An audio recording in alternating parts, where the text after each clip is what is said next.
Tonight, on the Nation Sports Show, we bring to you our recaps for Week 10 in the National Football League.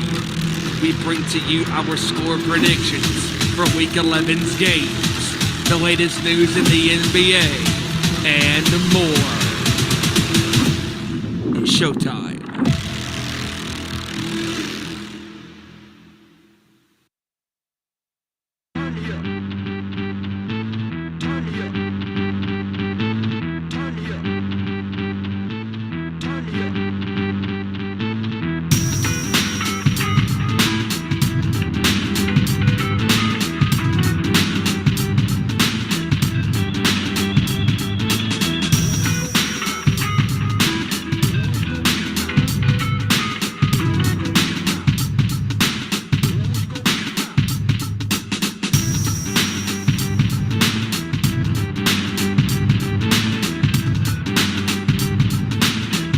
From the gridiron to the court, talking all that is sport, breaking down the latest news, scores, and more. Welcome to our Nation Sports Show.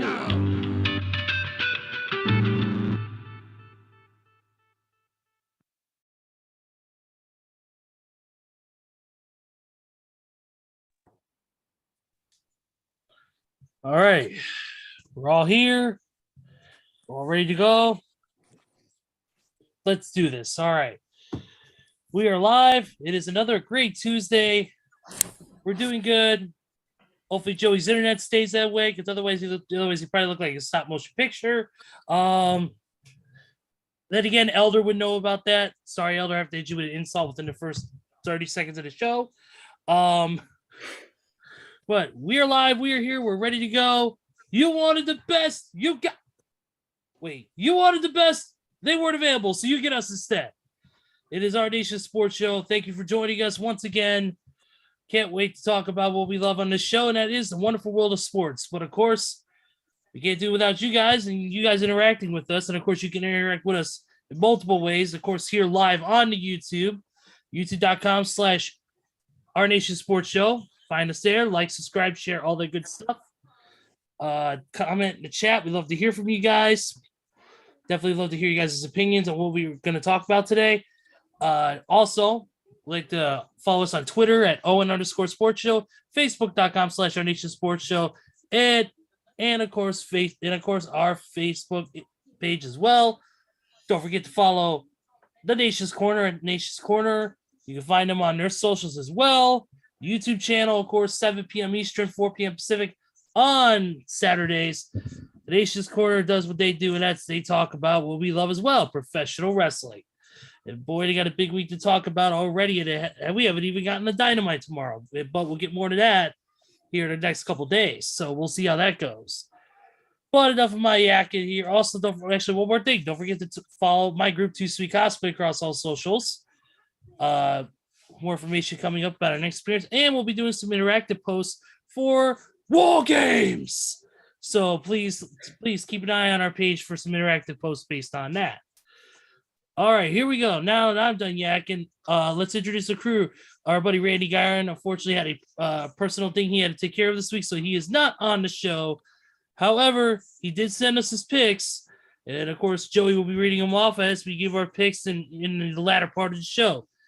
But let's introduce everybody else here in the crew, and of course, we got to start off with the leader of the Niner gang himself, the one, the only KR, Kevin Rory. What's up, man?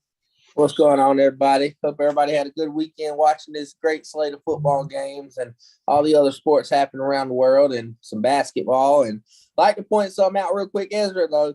You said you wanted the best. Well, we weren't the best. Technically, we are the best because we all have better winning records as far as the score predictions than half of the ESPN NFL countdown crew. And I was looking at that. So then I found that intriguing. I have a better winning percentage than Randy Moss. So you know what? Put me on, Moss.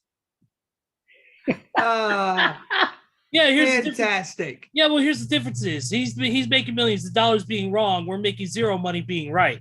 So there you go. So, and that's that. Unfortunately,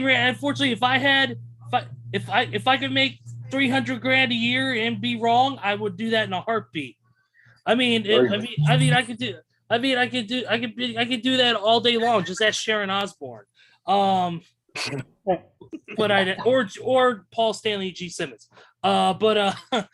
Next up on the list is our good buddy here, JT Joey Thornton, the master of our score predictions, and of course, the one and only the only fan of the Roll Tide on this show. That actually, never mind. Go ahead, Joey. Hey, what's going on, everybody? I was having a little trouble with my connection earlier, but I'm here. I'm in person. Well, I guess I'm here. I don't know if my mind's here yet or not. You're here so you don't get fined. That's right. That's right. I'm pulling the old Richard Sherman. You're pulling the old Marshawn Lynch. That's it. That's right. Sorry, I got the wrong name there. Marshawn. Yeah, I'm pulling the Marshawn Lynch. I'm just here so I won't get fined. But what the hell am I talking about? We don't get paid for doing this show, so what the hell am I being fined for? But anyways, yes, it is I'm here on a cold, wet Tuesday. At least it was cold and wet here. I'm not sure about you guys. But let's go. Let's talk some sports. Absolutely. Luckily for us here in northern Indiana, northwest Indiana to be exact. Luckily enough, in my area, we did not get any snow. We've just been wet and cold. We've had snow try to fall, but the ground is too warm, of course, so we didn't get the bad snow like parts of Chicago did and other parts of northern Indiana did. Thank God on that. Thank God I'm not going to order DoorDash later and the poor people have to drive through a blizzard. So, Right. Oh well, practice. Let's Practice. Next up on our list is my heavy metal brother from North Carolina, who is the best man for the show, especially if he's on 7 Michelobs. You know me too well. That is my heavy metal brother from North Carolina, rocking the Metallica shirt tonight.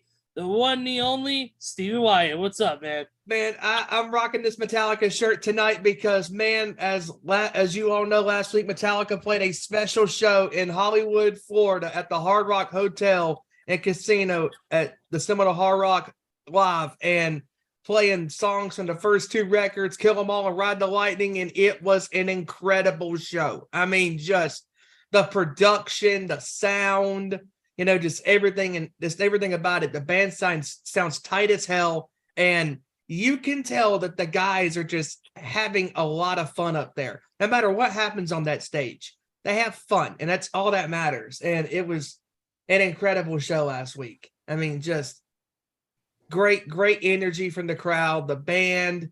There's nothing more that I can say about that show. If you have not heard it yet, do yourself a favor and buy that shit, because it is one of the best shows of 2022.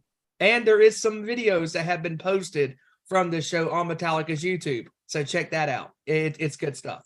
It's real good stuff.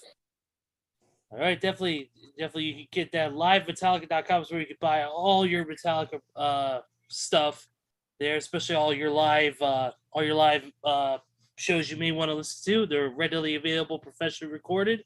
You can check it out there, including the show that Steven just mentioned. So check that out with that old school 83, 84 cent list of nothing but Kill 'Em All and Ride the Lightning songs. Anyways, we got to get into a lot of sports here, of course. We're going to get to the NFL very shortly because there's a lot to talk about. But I do want to talk about the NBA real quick and history being made once again, and that is by none other than Joel Embiid. Joel Embiid in 2 games scored 101 points. It's amazing. Yep, he has been absolutely killing it, man, including one game where I believe the score line was 59, 14, 8, and 7. Correct. An absolute monster he was this whole week. This was a stat I learned from my buddy Jeff Grice, who I work with, who is an absolute basketball nerd aficionado.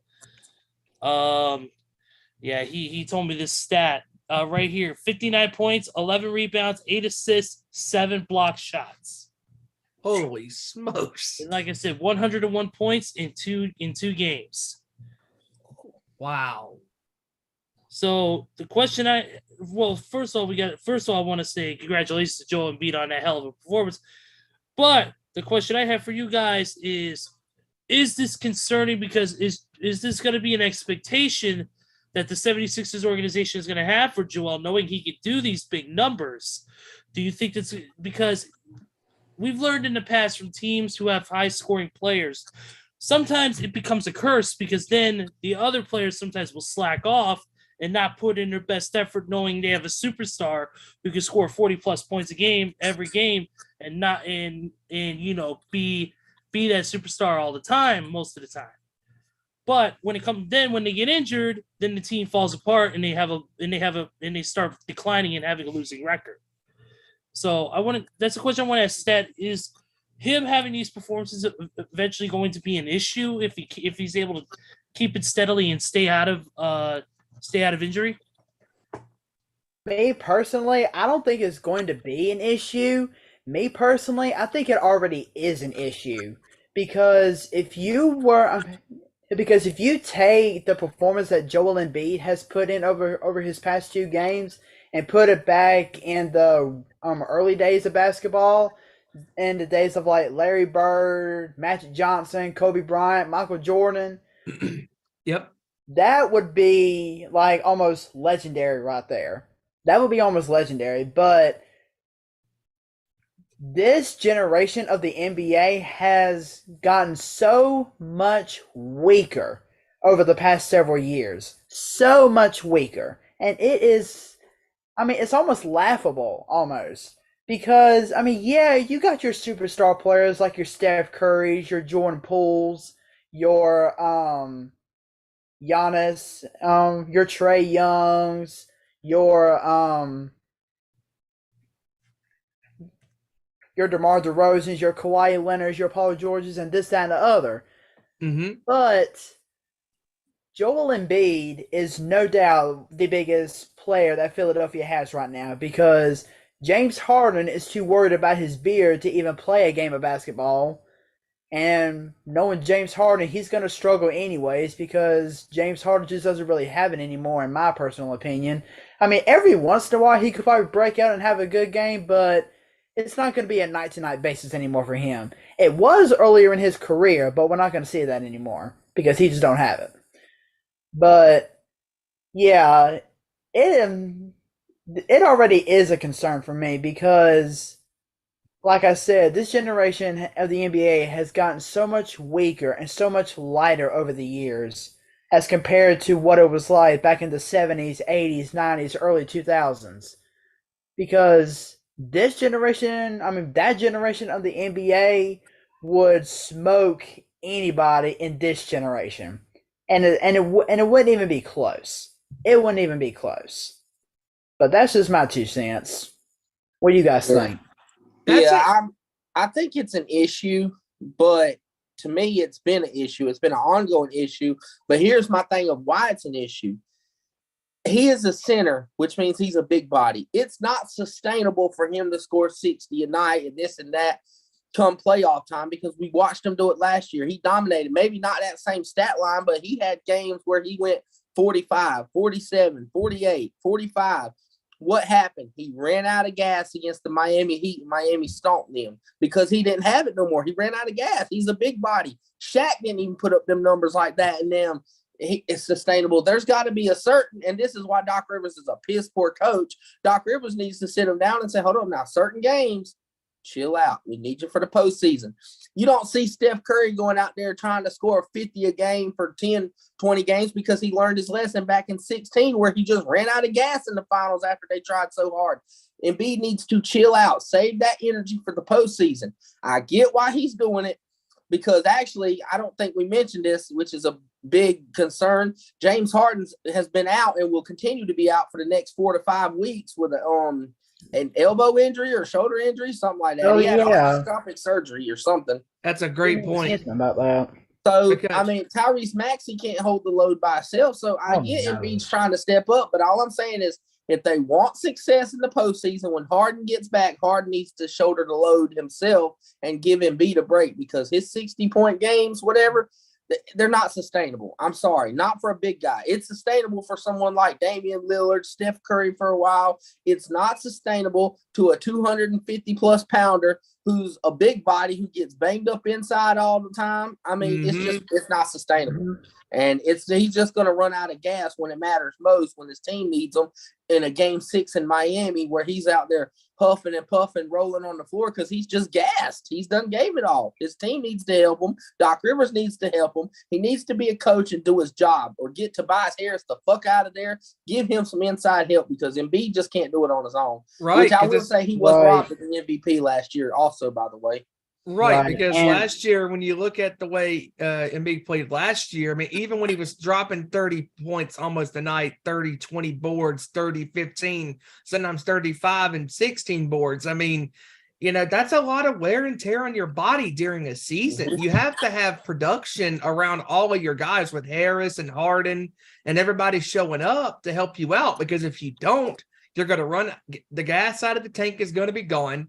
And you're not going to have time to top it off because, I mean, you're already done. Because when you have one guy that you can turn to score all your points, the defense knows who to key on. Hey, stop him or stop everybody else around him, because we know that nobody else is going to show up, because when Embiid tries to keeps doing all the damage, he's going to just run gas out of the tank and he'll be cooked. Yep. And that was actually a strong point made by Kevin, because I can give you guys 2 prime examples real quick. Back in the early 80s, whenever Michael Jordan was drafted, he had that amazing rookie season, but yet at a young age, he was pushing himself, and look what happened in the second season. He tore up his knee or his ankle or whatever it was, and he missed 64 games in his second season in the NBA. And I actually happened to come across this earlier today. I can't remember what year this was because I don't think it mentioned it, but Kobe Bryant, and before I talk about Kobe, I just want to point out real quick that most of the time it's not really the points that matters, it's how long you're on the court that matters the most. So with that being said, back to what I was talking about Kobe Bryant, there was a period of time in which it was like 7 or 8 straight games. Kobe was on the court for like 45 minutes or more, or 40 to 45 minutes or more for 7 straight games until that 8th game, in which I'm pretty sure y'all remember the year once I say this, but it was the year that Kobe Bryant tore his Achilles. After playing 45 minutes in the game, and he tore his Achilles and was forced, of course, to sit out for the final 3 minutes. Just the wear and tear that these players do on the court, playing so many minutes, scoring so many points, it puts a tear on your body that is sometimes really hard to come back from, if at all. Because I mean, let's just take Steph Curry for example, and I'm just throwing him out there. What if Steph Curry goes off for, let's say, 45 or more points for 10 straight games and is on the court for 40 to 45 minutes each game? Eventually, it's going to put a wear and tear on him. I'm not saying it's not going to affect him permanently, but it could affect him to the point where he's only able to put up or only able to play in like the next 3 or 4 games out of like the next 20 or 25. I get it. But Joey, like you said, that's a good point. The more you play, the more you perform, and the more harder you try, the risk for injury goes up by multiply. Like it's multiplied by 2 because of how much energy you're exerting and how much like effort you're putting out there. I'll give you a good example, and this is a good one. Kevin Durant pulled his calf 2018. What happened? He tried to come back too soon and play. And guess what? It led to his Achilles shredded. Same way with Klay Thompson. The game before he tore his ACL, and he's been relatively healthy. He played, that was an overtime game, I believe. I know he played 47 to 48 minutes. The next game, tore his ACL. That's tough. I mean, and he was already dealing with a hamstring injury. And like I said, the harder you try, the risk for injury goes up a bunch. Notice when LeBron James started getting hurt the last 3 years. Why? Because he's been the only fucking one having any kind of production on the Lakers. So guess what? Him trying and doing this for his team and scoring 50, what it lead to? Oh, a sprained ankle. Oh, a pulled calf. His latest injury, a pulled groin. Because he's the only one doing something. Mm-hmm. So to me, good job for Embiid, but it's more concerning as a team because, come on now, you got all these supposed hyped up players like Tobias Harris, James Harden, which understandably he's hurt. Tyrese Maxey's is a second-year player, third-year player. He's a young blood. He's a young cat. He's still filling out. He's good, though. But Doc Rivers has to do something to take that weight off of Joel Embiid's shoulders because it's not sustainable, especially we talk about all those other guys. Here's the thing. All those other guys were only 200-pounders.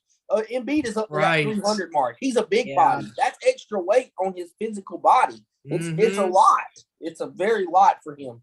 It's a lot asking for a big man to do that night after night after night. Look, just one of the greatest players of all time. Wilt Chamberlain did it night after night with the Philadelphia 76ers, dropping 50 points like it was nothing. And what did he do most of the times? Yeah, he won a couple of championships, but over time, he got it done. But in the early years, Chamberlain wasn't winning nothing because everybody knew stop him, or better yet, stop the other team, other teammates on his team because they're not going to score at will. Chamberlain's going to run out of gas eventually, and he did most of the time. And Big, is he talented? Absolutely. He's one heck of a player, and just he's really physical down in the paint. He can score. He can box people out, get rebounds, and he's a really good player. But I'm really concerned going forward because this reminds me of, even though he wasn't a big man, but Kobe in 2005, there was a couple of games in a row where he scored at least 60 points a game. Like, that's a lot to ask. And you know what? Here's the point I'm trying to make, Steven. That is not, and it never has been and never will be a formula for a championship. Like you said, Kobe in 05, did they win a championship? No. Not. When Kobe won championships is when they shared the wealth. Same thing with Giannis last year, or 2021. They won the championship, or 2020, 2021. They won the championship because everybody played their role. The Sixers are asking Embiid, oh, you're everything. You do the whole role. You rebound, you block shots, you play this, you do that, you score this. That's not right. That's not a formula to win, period. And see, Absolutely. And real quick before we move on to the next topic, the same thing happened with Michael Jordan because whenever Michael Jordan was first drafted, he didn't really have a lot of playmakers around him because the Bulls and Phil Jackson were like, oh, you're the man. You're going to score all these points. You're going to do this. You're going to do that. But the Bulls just kept struggling. But then eventually they brought in guys like Charles Oakley, Bill Cartwright, John Paxson, Scottie Pippen. And look where it got him. 6 NBA championships. Dynasty. Yep. Because everybody played their share. Yep. It's 100% true. Yep. Yeah, guys, definitely. Real quick, also we gotta say congratulations to the Boston Celtics, #1 in the East right now, killing it, 7-game win streak so far. Definitely Boston killing it in the Eastern Conference. This is gonna be, like I said, these conferences are gonna be tough this year, and it's gonna be interesting to see how it all plays out. We talked about this about a month or two ago. But I'm excited to see excited to see what happens at the end. Yeah. Kevin, I was gonna say, Kevin, give us an update on your Golden State Warriors. Have they broke out of that funk yet, or are they still in that little bit of trouble? Well, they're doing a lot better than previous week. So they're getting there. They're about 500 now. I think 7-8, which 0-7 on the road, which is concerning. But if you know this team played all of but 11 minutes not together last year, and they come in the postseason to win the championship. They got, just like the 2018 Warriors, 2019 Warriors that failed against the Raptors, they're just going to struggle all season. When you win a championship, you have that hangover to where you're not interested in playing until about December, January. While you're doing that, other teams are going to bring their best shot at you. They're going to throw haymakers at you and play you like it's their championship every single night. but I think Golden State's going to get a bit.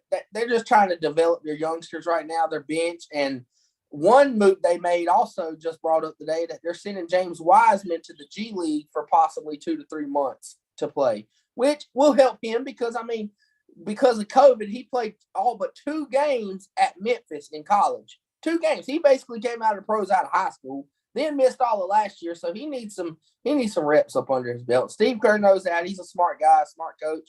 So they're going to send him to the G League and continue to build this team around Steph, which Steph has put up some monsters numbers. Good God. He's first or second right behind Luka in scoring this year, averaging 34 a game, which is insane, while Luka's averaging 36.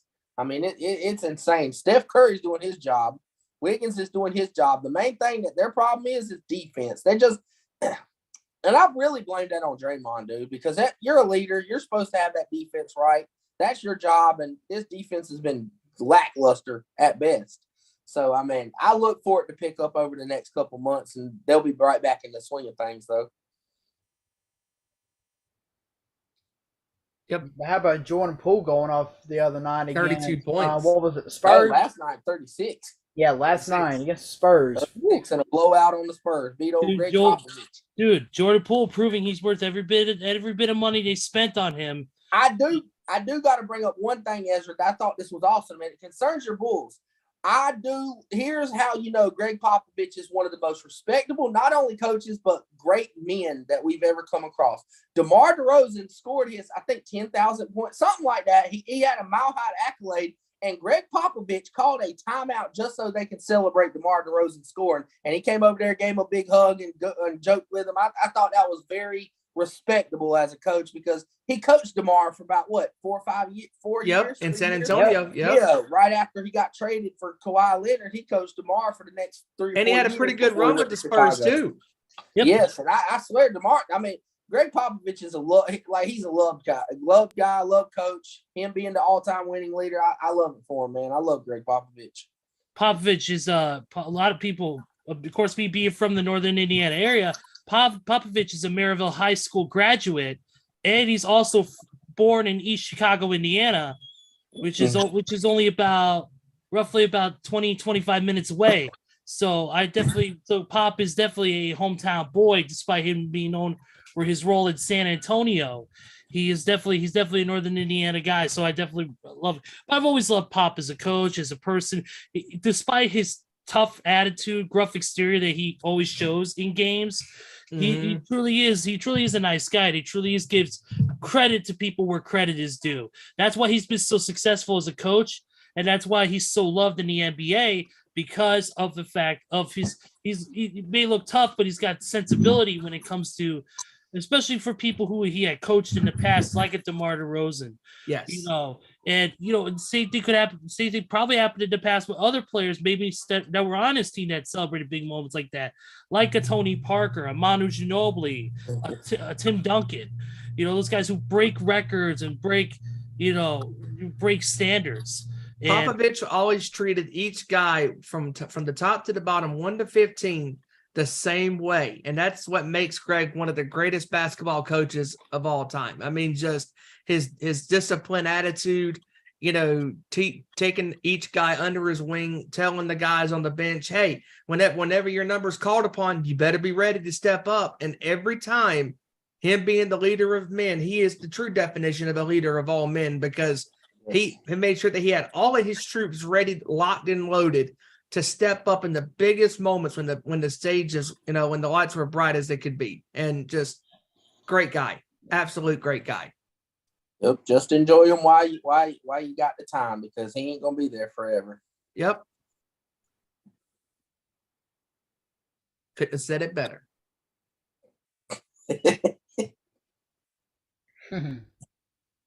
Ezra, I think you're muted. Yeah, he's on mute.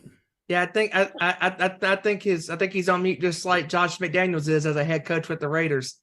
No. I'm just not there. I'm like Ben Simmons every time they play a game. No, but as I was saying, was that Desmond Bane, the guard for the Memphis Grizzlies, will be out 2 to 3 weeks with a big toe injury. Ooh. With another big toe injury, out 2 to 3 weeks. will be Isaiah Stewart of the Pistons. He'll be out for a couple of weeks too, which is concerning for them. Real other besides that. Here we go. The Jared Jackson Jr., the former 4th overall pick, will finally make his season debut tonight. Actually starting now against the Pelicans. Of course, so we'll see him finally in action. But that's pretty much it on NBA stuff. So you know what? Time for the conversation to be dominated by 3 letters: NFL. NFL. You know what? Kevin, we're going to start with you. You have a bone to pick on the officiating and the rules. Oh, boy. Especially the rules. So, Kevin, the floor is yours. Okay, the only thing I'm going to say about this is this NFL officiating has completely been ruled a fucking joke. And to me, I just don't understand how NFL teams can play defense at this point anymore. I mean, the stupid if you stand in the receiver's way and the receiver touches you, guess what? You're getting flagged. Illegal contact or holding or pass interference is so stupid. And then the we've already touched on the Tom Brady sack rule with the roughing the passer bullshit. I mean, that's just the tip of the cake. So that's the icing on the cake. But my point is, in every game this week, I've seen some biggest crock of crap I have ever seen. And no hate toward the Commanders, but Joey, I watched that play over, and they barely touched Heineke when he went down. I thought they full on dove at him. They literally just came up there and gave him a hug. Literally walked down there and held him. And I said, flag. I said, what? And not only that, mentioned the missed face mask call, the fumbled the ball. He grabbed him, yanked his head off like he had whiplash, yanking my man's neck back, fumbled the ball. Some of these refs are really laughable, and that's not the only game. It happens in every game. Like I watched, Ezra contested to it last week with the bullshit pass interference. Hell, that damn guy had the Bears player in the Heinrich maneuver. Like, good God, he thought he was coaching while the ball was in the air. Oh, guess what? No flag. The biggest bone I have to pick is with this bullshit head-to-head shit. I get it. You're preventing head injuries. I get it. The Tua Tagovailoa injury really set it off, but this is getting ridiculous here. I mean, I get the quarterback is protected. As a quarterback, the rules state he is no longer protected as a runner. And what I watched, and you know what? The refs called it straight for a long time. When Cam Newton ran the football, he never got a call. I will say that, Panther fans, for the first time, I will be on their side. Cam Newton never got flagged for getting hit, as he shouldn't know. Justin Herbert runs out the pocket. Oh, some Jimmy Ward hits him, and he actually changes his trajectory into Dre Greenlaw, and Dre Greenlaw makes contact with his helmet to helmet. And, we're not just flagging you, we're kicking you out of the game? That had no malicious intent. Okay, maybe the flag, I see it. Okay, maybe the flag, which I still think is bullshit. But to kick a man out the game who was not maliciously trying to intentionally hit him like that, he was leading with his shoulder. And I play football, so I can attest to this. Things happen so fast in that play, in that moment. Like you're going to attack the man by his chest, hit him shoulder to chest, and someone knocks his target away, so then you make contact with his head. That's not a flag. That's not an ejection. This shit is sick, man. And then here's the contradictory I'm talking about. And Coach Tony Dungy said it himself on NBC. He said, so you kick Dre Greenlaw out of the game for hitting Justin Herbert as a runner, not a quarterback, as a runner, but you don't kick the guy who hit Juju Smith-Schuster from the Jaguars out of the game, who knocked him out cold. Oh, yeah, that's so contradictory. You know why? Because look at the name. If it's not a quarterback, you're not getting protected. If you're a quarterback, you can't be touched by the good Lord himself without getting flagged for a 15-yard penalty. The shit is ridiculous. I promise, if that was Austin Eckler getting hit in the head by Dre Greenlaw, nothing's made about it. Okay, whatever. Leave it alone. Good tackle. But because it was the name and Justin Herbert getting hit, we're going to flag you, kick you out of the game. You don't touch quarterbacks like it. Oh my God! I promise, if you would have hit Tom Brady like that, he would have had a 12-game suspension after this. I mean, the officiating has officially became a fucking joke. You can't play defense no more. And the sad part about it is, half of the offensive players that are running, they initiate the contact. They're the ones that duck their fucking head, but you're gonna flag the defense. It's a fucking joke. It is a joke, a pure joke. And not only that, Kev, but I'll add to the hit last night on Heineke when Graham hit him, he was trying to stop his momentum, you know, but you can't stop your body when you're coming at a guy full speed ahead. You can't just quickly pull up and stop your momentum. That's not how the body works. When you're running at such a rapid pace, it's like, okay, if you are driving a car and you hit a curve, and you try, like, okay, even if you slow down, you can still hit that curb, but you're not going to hit it full speed ahead. You still can't. If you go super fast, even if you have full control of the car, you can hit a curb at a sharp angle and completely lose control of the car. Why? Because you're going completely. Your body doesn't have time, or your body and the car has no time to react. You know, because you're trying to do it one way, and the vehicle is doing the other.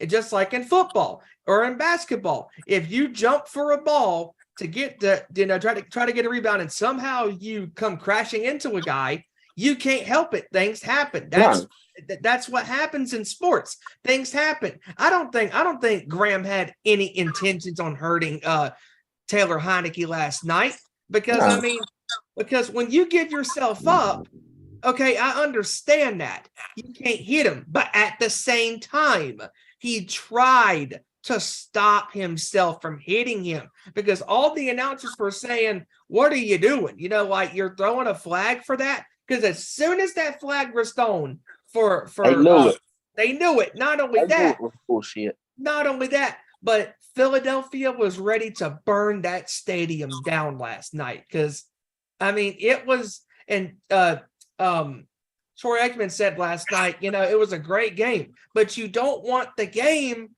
to be decided by officiating. And this is not just officiating, fucking poor officiating. Yes. Because I've seen cases, and here's where I think it's complete bullshit. Like, this is where I rage.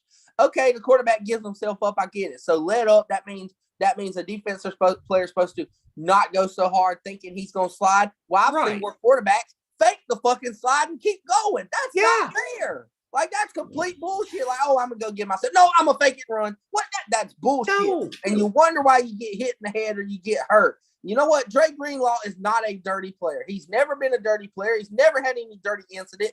He was taught to play the linebacker position like it's meant to be played, and that's violent and physical. And that's all he was doing, and he gets punished for doing his job. That's fucking horse crap. 30 years ago, you never saw this crap. Defensive line position like he's taught to play, and that's get to the quarterback.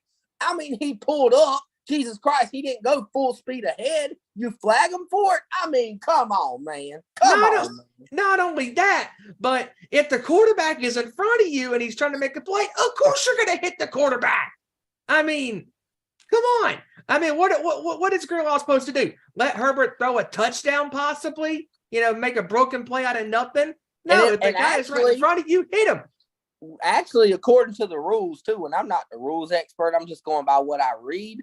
When Heineke he was technically out of the pocket, and the rules state that once a quarterback's out of the pocket, he's not protected as a quarterback. He's now considered a running back at that point. Yeah, because he's out of the pocket. He's outside of the pocket. Nope, they still protect him like a quarterback. That's bullshit. That's not how this works. Any defensive team in the NFL, and it's horse crap. Richard Sherman called it out 2 weeks ago, and I couldn't agree 100% more than what he said about it. It's bullshit.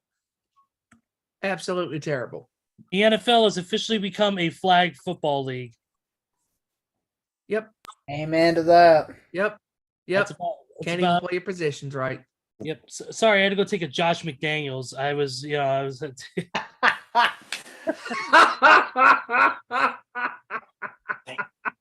you go.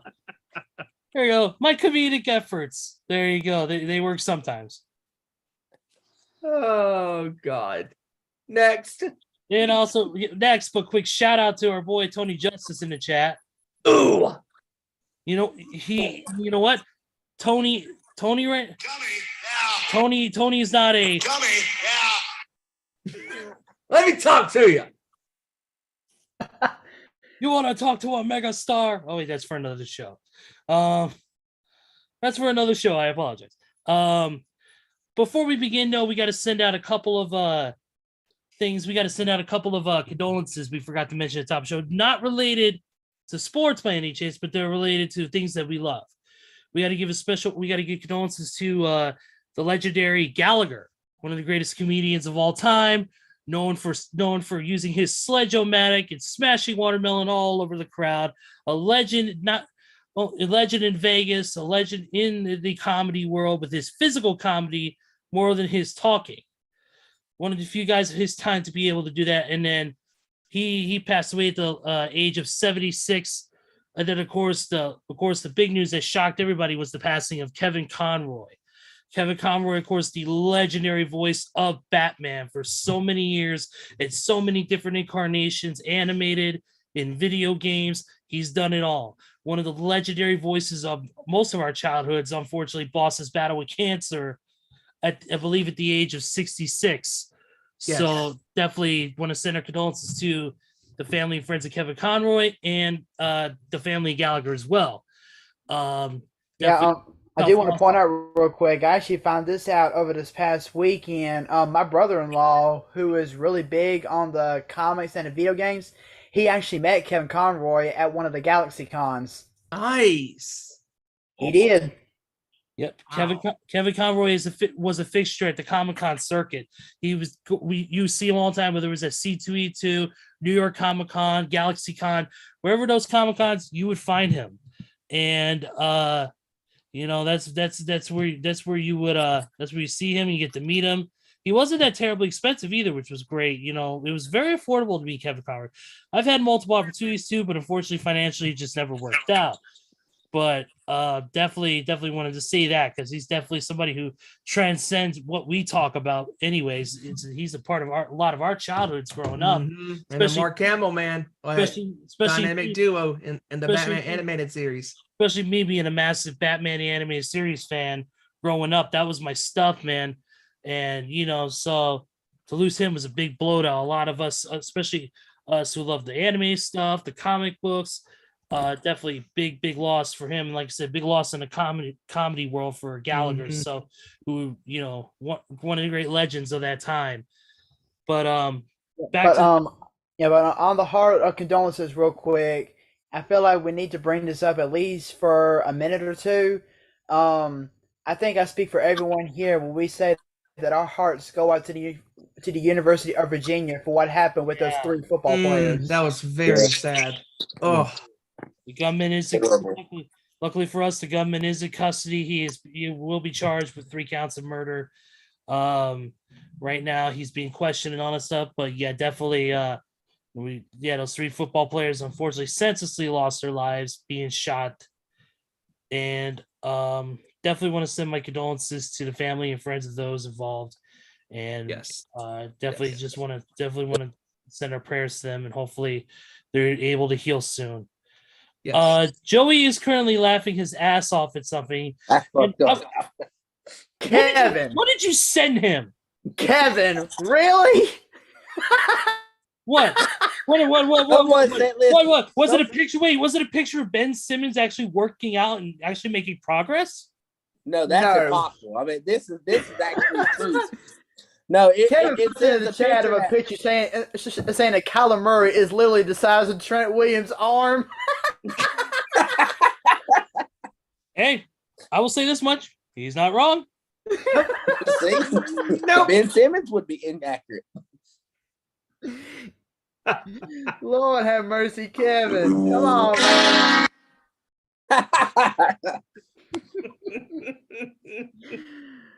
Okay. Oh man, we got to get into some review, man. We got to get into review this NFL season, man.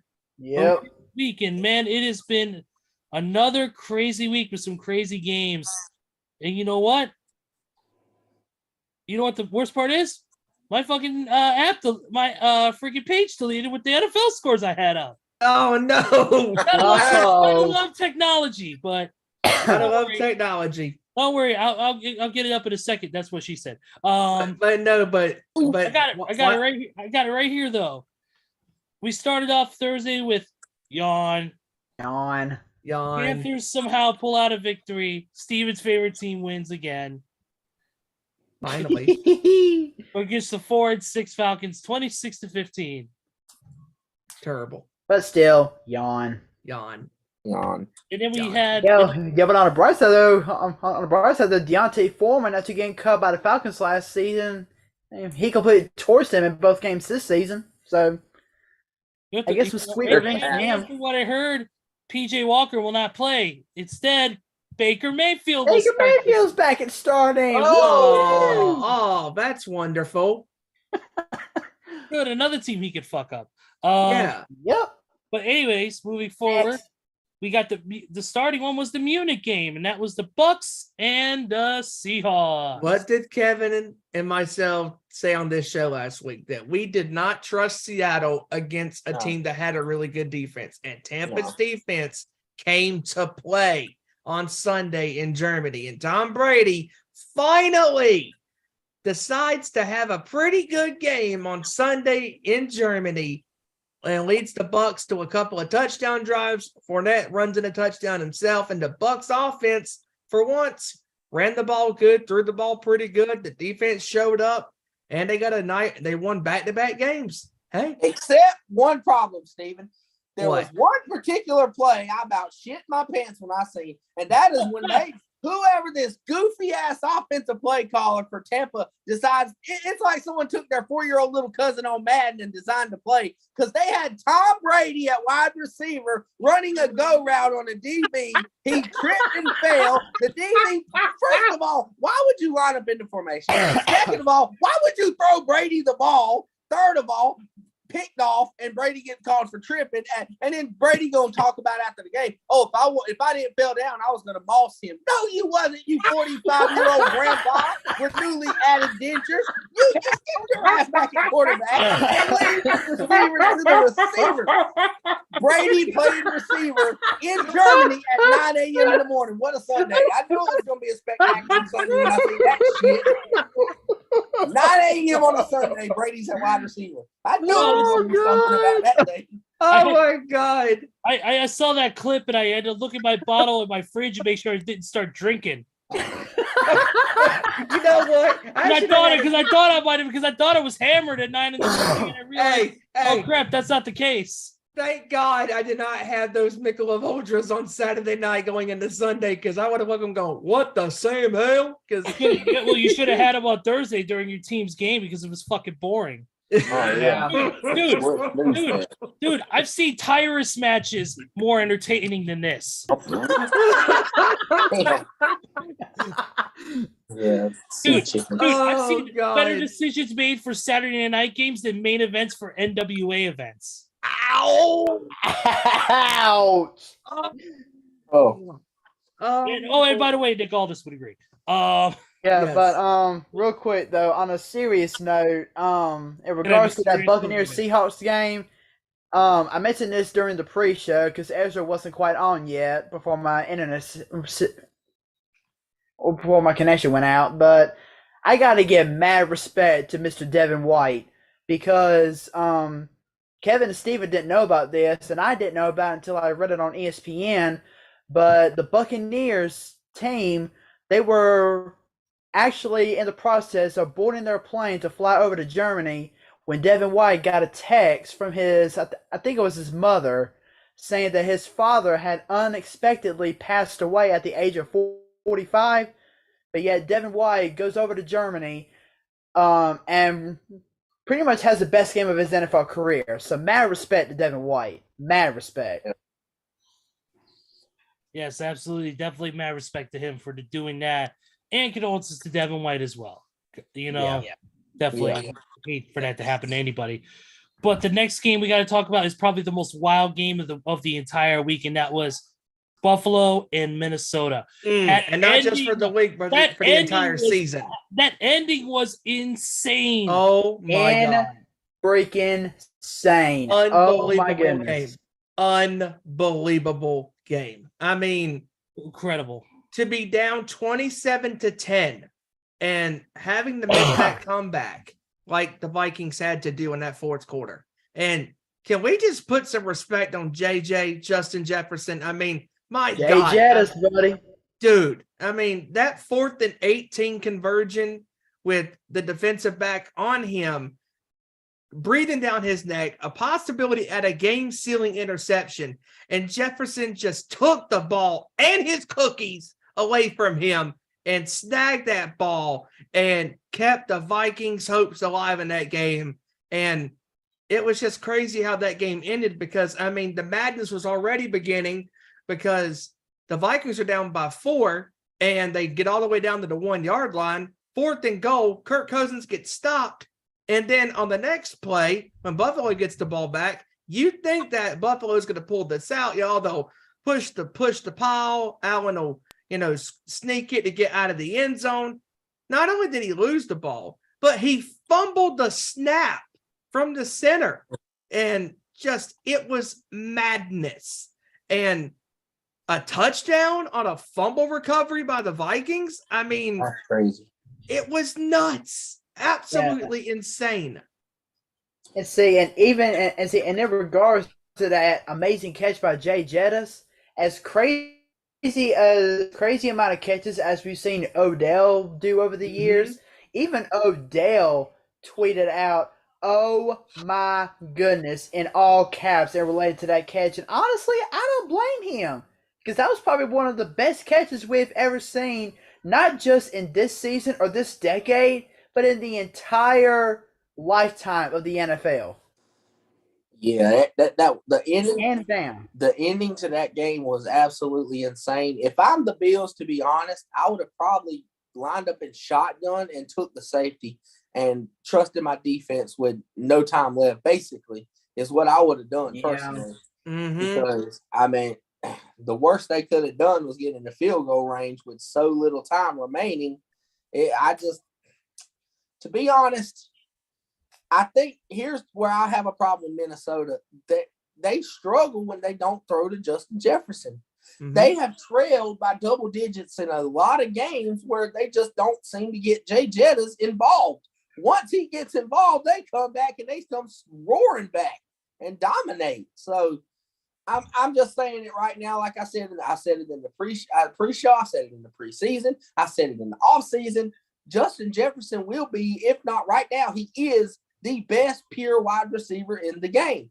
You can argue Tyreek Hill for this year because of 1,000 yards already. It's insane how much he's had. But Justin Jefferson as a route runner, as a blocker, as a rusher, as a ball carrier, as hands, he's better than any receiver in the game. This guy snagged the ball, an interception with one hand, like Odell Beckham did against that year when he had that long cockback catch for a touchdown. That's better than that because at least Odell didn't have defenders fighting for the ball. Justin Jefferson had 2 defenders with their hands on the ball, and he snags it out the air. So, I mean, the Vikings, they can be their defense is good enough to get them over the hump. But my concern is, again, Kirk Cousins is good, but can Kirk show up in the playoffs? Because Kirk hasn't won a playoff game. Nope. Can he be that guy in the playoffs? All he has to do, it's laid out for him. Give the ball to Jay Jettis somehow. If not, you're not going to win. If you get the ball to Jay Jettis, good chance you're going to beat anybody in the league. Not only that, Kev, but they're going to start playing on that. But the Bills, they needed this game. I'm not saying it's a must win, but they're currently 3rd in the AFC East right now, behind the Jets and the Dolphins. Who would have thunk it? And they're also the 6th seed in the AFC right now. Yeah, and actually, a funny stat, the AFC East right now, currently, every team is in the playoffs, all 4 teams. The Patriots are the 7th seed. Wow. That is fucking insane. I don't think it's sustainable, but that's insane. Yeah. I mean, and not only that, but, Dalvin Cook had a great game, 112 yards running in the game, including that 81-yard touchdown. And that's the problem with the Vikings is when Cook and when Jefferson are going off, feed the machine, feed the ball, give them the ball. They're determined to make plays. And when you go away from your playmakers, 9 times out of 10, you're going to get yourself into trouble. And also another thing that about this game from Sunday between the Vikings and the Bills is Josh Allen for a third consecutive game in all of these 3 games has 2 turnovers in each game. That is not good. It's not rough. good. It's rough. And not only that, but Patrick Peterson had 2 picks against Allen on Sunday. I mean, he certainly turned the clock back from his prime days. He definitely did. And not only that, but can Sean McDermott, please, Jesus Christmas. I mean, why are you going forward on 4th and goal from the 7-yard line? Take the damn points to go up by 13. Quit getting cute. Take the points. But overall, hell of a game. I mean, it was the best game. Everybody was still trying to, talking about, what about the Rams and the Chiefs? No, that was a shootout on Monday Night Football. This right here had the ebb and the flow of a playoff game, of a Super Bowl, of a crazy regular season game that was truly great because it was truly a great game. I mean, It had comebacks, it had drama, it had peaks and valleys. You think, the Vikings are going to win. Then Josh Allen, got to give him credit. He drove Buffalo down the field in 36 seconds that tied the game up, at 30. And the Vikings give them credit for bleeding the clock with that drive in overtime for 7.5 minutes, and they had to kick the field goal, but got to give the Vikings a lot of credit, for getting this big win against one of the top contending teams in the AFC in Buffalo. Yeah, I agree 100%, man. Usually I do not get to watch a lot of the afternoon games because of my work schedule being a midnight's work, working this 11 p.m. Eastern shift. I normally am asleep between like 2 o'clock and 10. So 3 o'clock. Yeah, 3 o'clock and 10 or something like that, depending on your time zone. So I'm not able to watch a lot of the games. Luckily, I had a rough night the other night at work, so I was able to sleep early. I got up at 1:30 and I stayed up until it was time to go to work. So I was able to catch most of the afternoon games and able to see the end of that Buffalo Minnesota game when the Chicago Detroit game ended. So definitely it was a great game. The end of that game was great to watch, and it was great competitive football. It's something I love about the sport. So definitely what a great game that was. And speaking of Chicago, unfortunately, Chicago dropped another close one, 31-30. I can comment on this 2 things: offensive line and the defense falling apart the second half. The defense went cold. They were doing great in that first half in keeping the Lions down, but in that second half they went completely cold, and they were not defending the ball very well at all. They were letting passes get off that they shouldn't be letting get off. And also the offensive line was not protecting Justin Fields.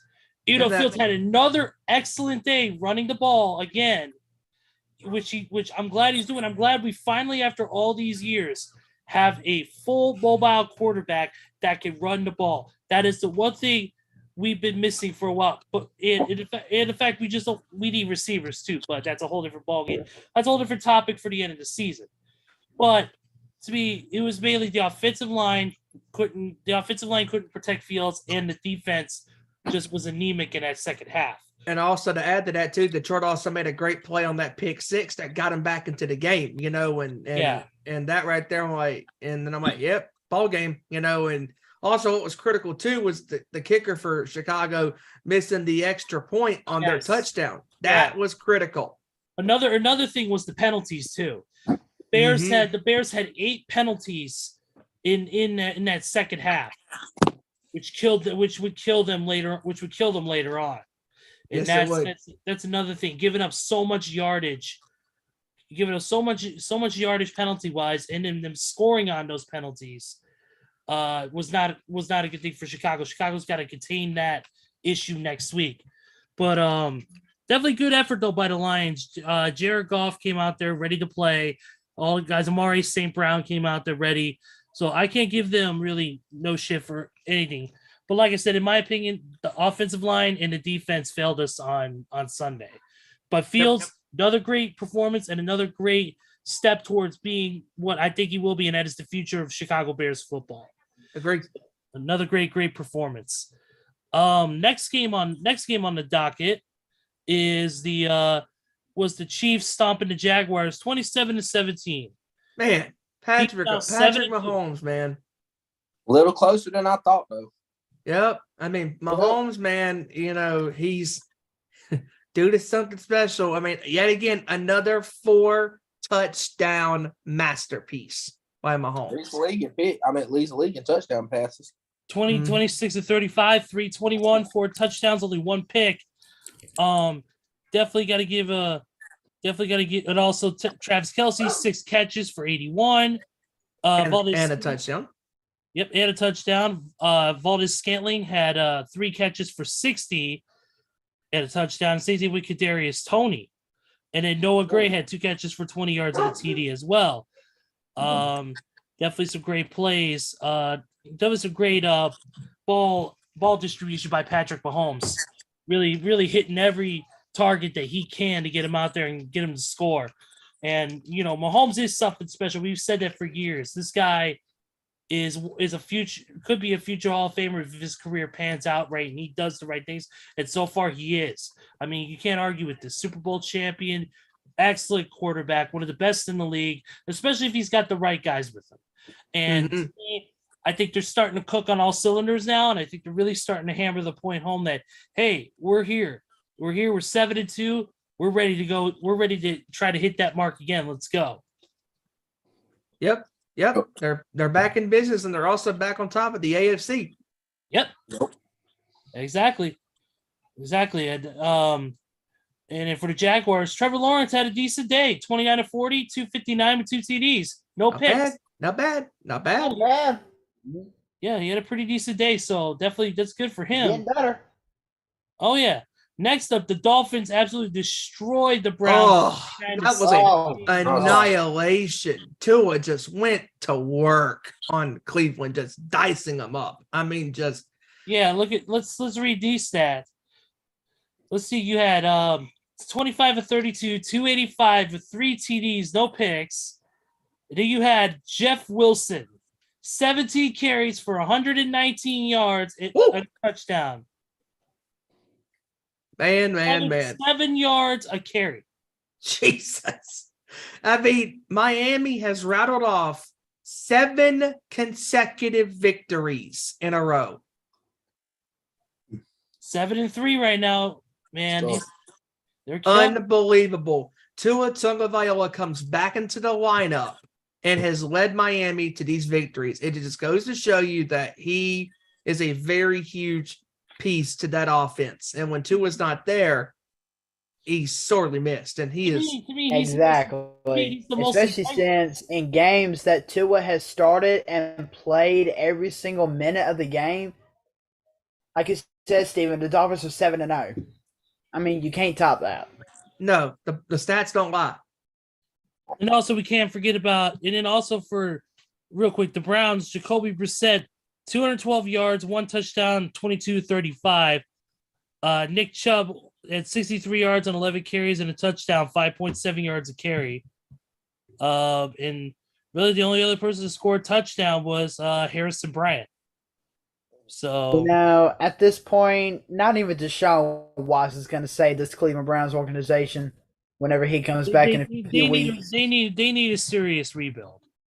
And the fact that he's coming back in a couple of weeks against the Texans, that screams bullshit to me. It does. Speaking of the Texans unfortunately drop another one, this time to the New York Football Giants, who are now 7-2.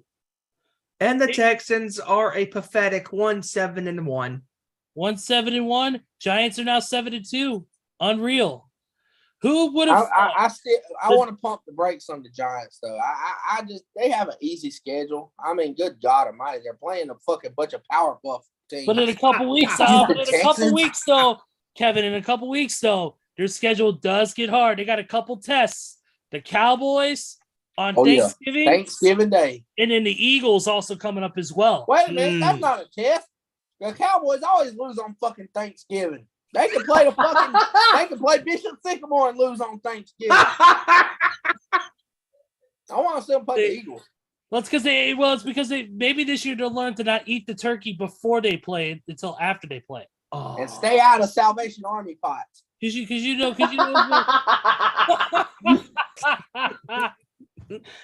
that popped me. Because you know as well as I do. That tetrazine or whatever it is in that turkey that makes you sleepy. You know as well as I do. If they eat that turkey before the game, they screwed. Hell, I don't even eat the turkey and watching Cowboy Thanksgiving games make me fucking sleepy. Oh, I can't. Good thing I got Thanksgiving off. I got something to do before I go Black Friday shopping. So let's go. Back to the games. Steelers. Speaking of Thanksgiving, how about another team that always loses on Thanksgiving? That's Detroit. Yes. I thought you were talking about losing my dinner at the way this next team plays, and that's the Saints. God. Oh God. Saints lost to the Steelers 20-10. As I called it, good God Almighty, Saints. Yep. Speaking of teams that suck, the Broncos lost to the Titans 17-10. That's right. Another loss. All right, hang on. Going back to the Saints, real quick. Okay, we're going back to the game I was talking about. You said real quick. Your time's up. Hush. Hey, what do you know? Hey, what do you know? This game ended quicker than Ben Simmons run with any other team. Anyway, the Commanders' Brian Robinson gets shot twice in the leg, and he's back on the field within 4 weeks. Michael Thomas, he has a toe problem, and what does he do? He's going to be out the rest of the season. Oh. What? Somebody rub his big toe and send him a card in the mail.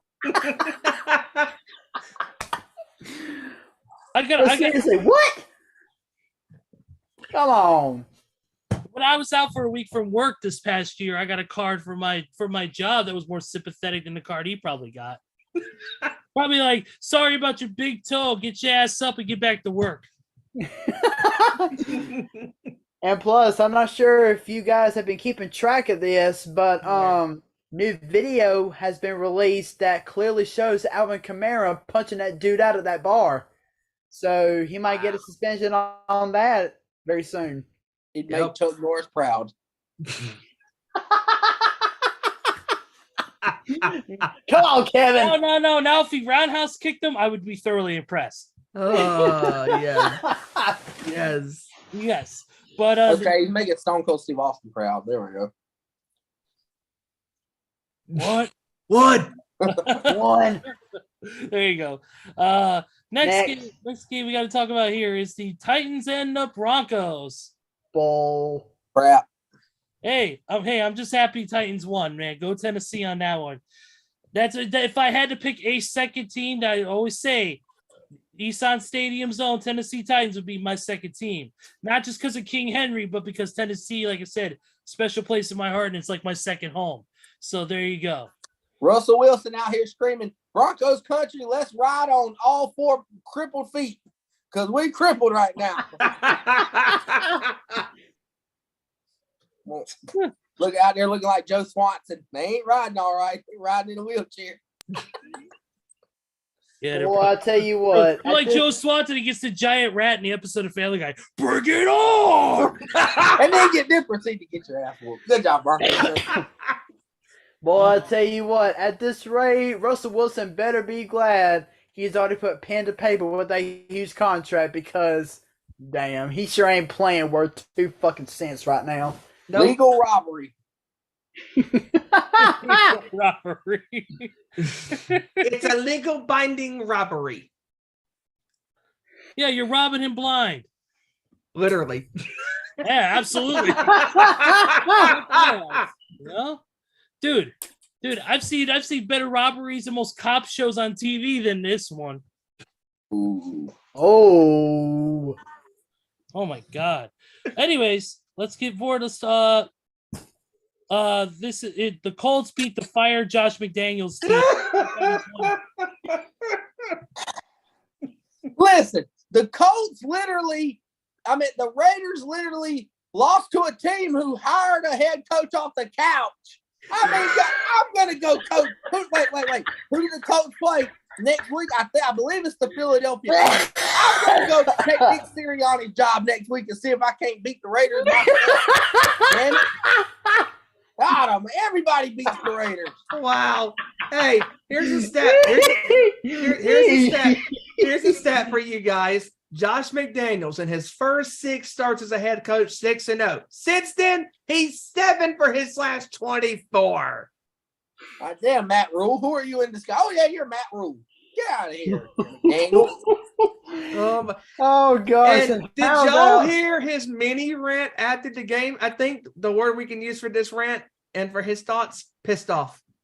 Pissed off. I'm pissed off. Two things real quick.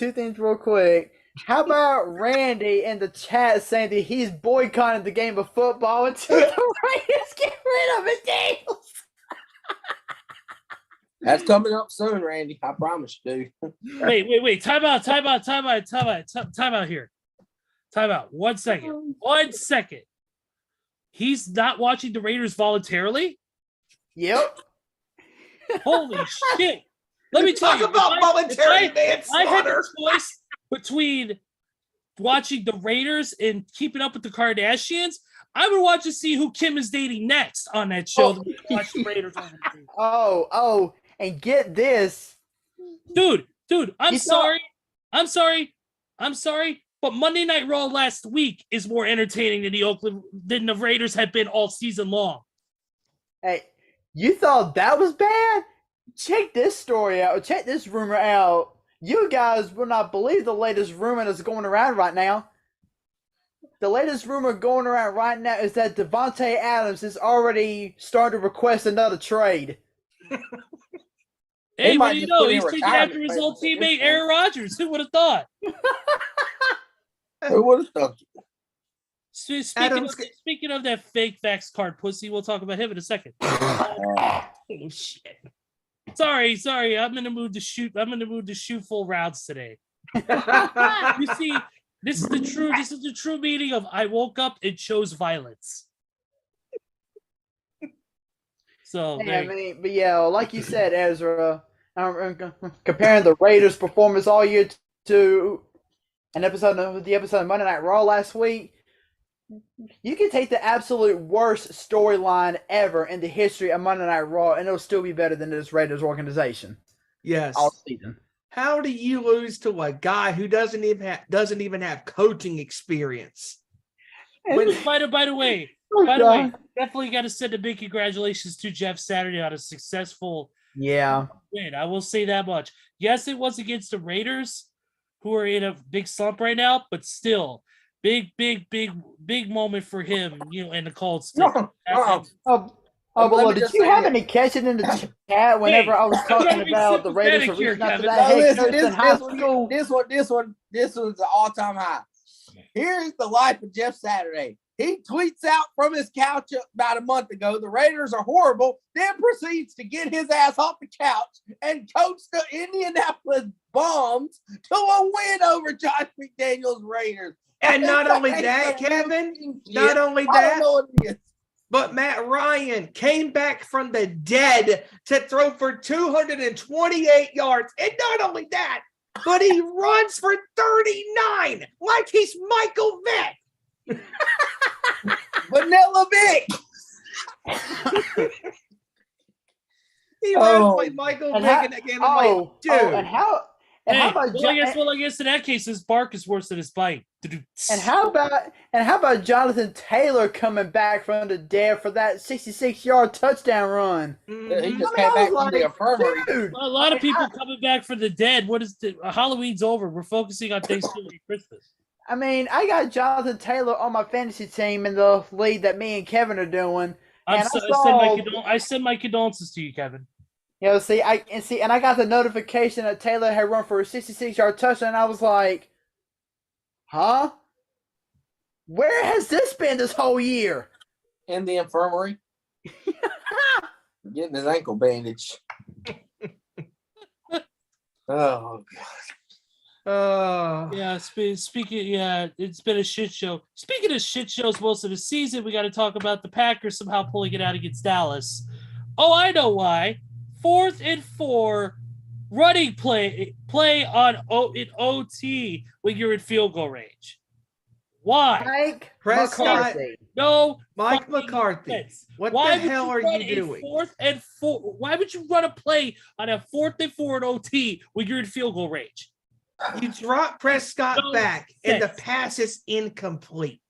Ay, What are Basura. Let me just say something. Let me just say something. Dallas Cowboys, I wish y'all would shut the fuck up about your great defense, because let me tell you something. Okay. Your great defense gave up 31 points to a team who couldn't score but 9 against the fucking Detroit Lions. What? I don't want to hear shit, because the Packers prove if you keep Michael Parsons as a non-existent X factor, their defense is fucking mid. Not great, mid. Michael Parsons, mid. is done. Hey, Kevin, real quick. It just goes to show that if you take Micah Parsons out of that Dallas defense is going to suck like hell. They got ran the fuck over by Aaron Jones and A.J. Dillon. As a matter of fact, I think it was Aaron Jones who had that hop in the end zone that was holding his nuts, telling Dallas to suck it. I thought that was the funniest shit ever. Right over Vander Esch, hold his nuts, don't suck it. I said, God almighty. And not only that, Kev, but the fact that Aaron Rodgers found Christian Watson, a guy that we have never heard of, who is a rookie, who last night had his coming out who party. ran that route on, by the way? Trayvon Diggs. I'm just Trayvon Diggs. Sorry. Hey, but so you're saying that the Dallas Cowboys are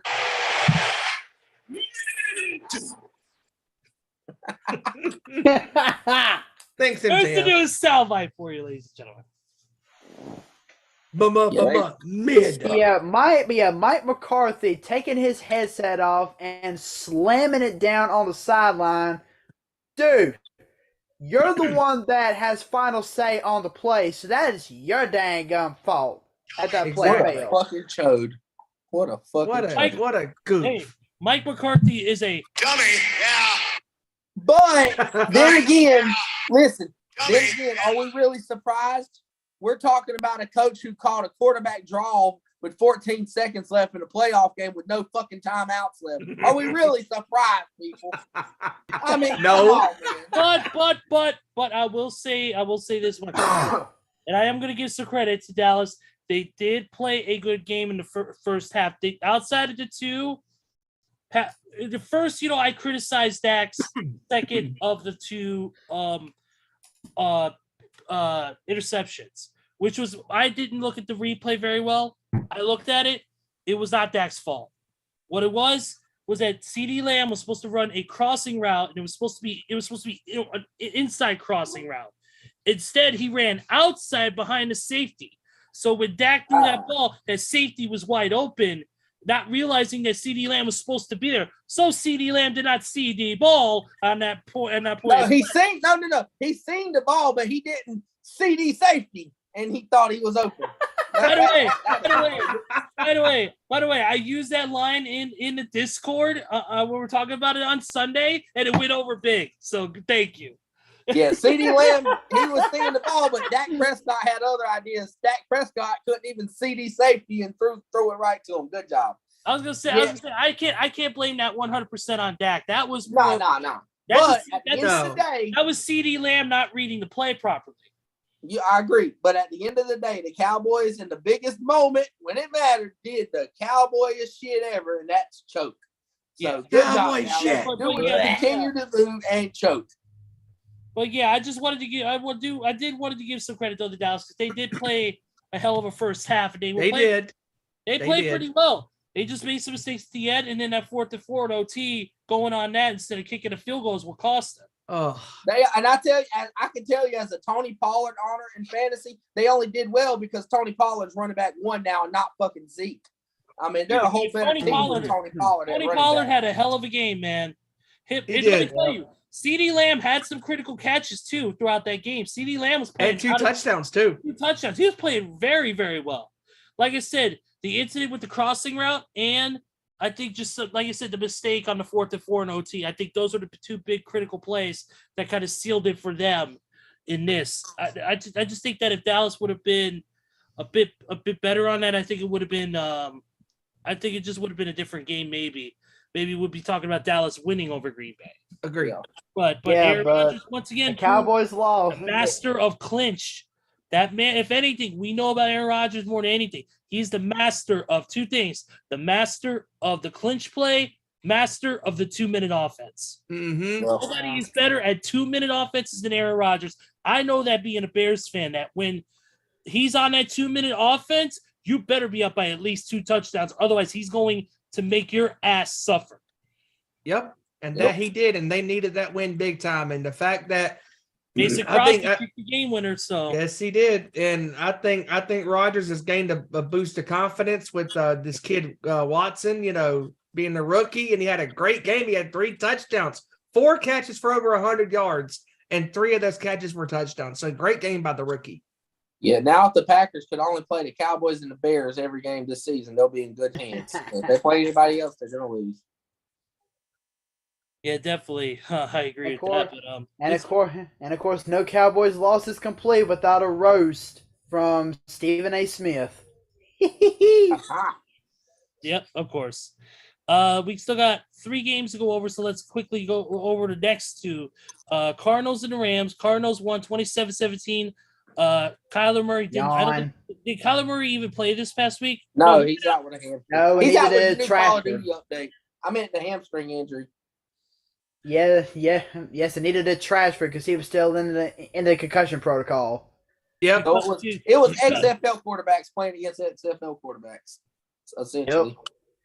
And now Cooper Kupp is going to be on IR and miss the next 4 weeks because of his ankle surgery tomorrow. Yep, absolutely. Oh, and quick news though, I do want to say, in a shocking move today, Arizona released Eno Benjamin, which was very surprising. And the Texans picked him up. I know Green Bay released 2 players today too to make some more room. 49ers of course beat the Chargers 22-16. Kevin, give us your thoughts on that game. Defense showed out again. Defense carried the load. Offense fell asleep to the 3rd quarter. They finally woke up, but I will say this, Jimmy Garoppolo is playing the best Jimmy Garoppolo I've seen play since the Super Bowl run. I mean, not turning the ball over. Didn't have a touchdown pass, but the key is 0 turnovers, 0 interceptions. He made some critical 3rd down throws. He made some critical plays with his arm, and he even made some critical plays with his legs scrambling out of the pocket. But Elijah Mitchell was the real star of our offense. Christian McCaffrey was used as a decoy along with Debo, had the Chargers defense confused.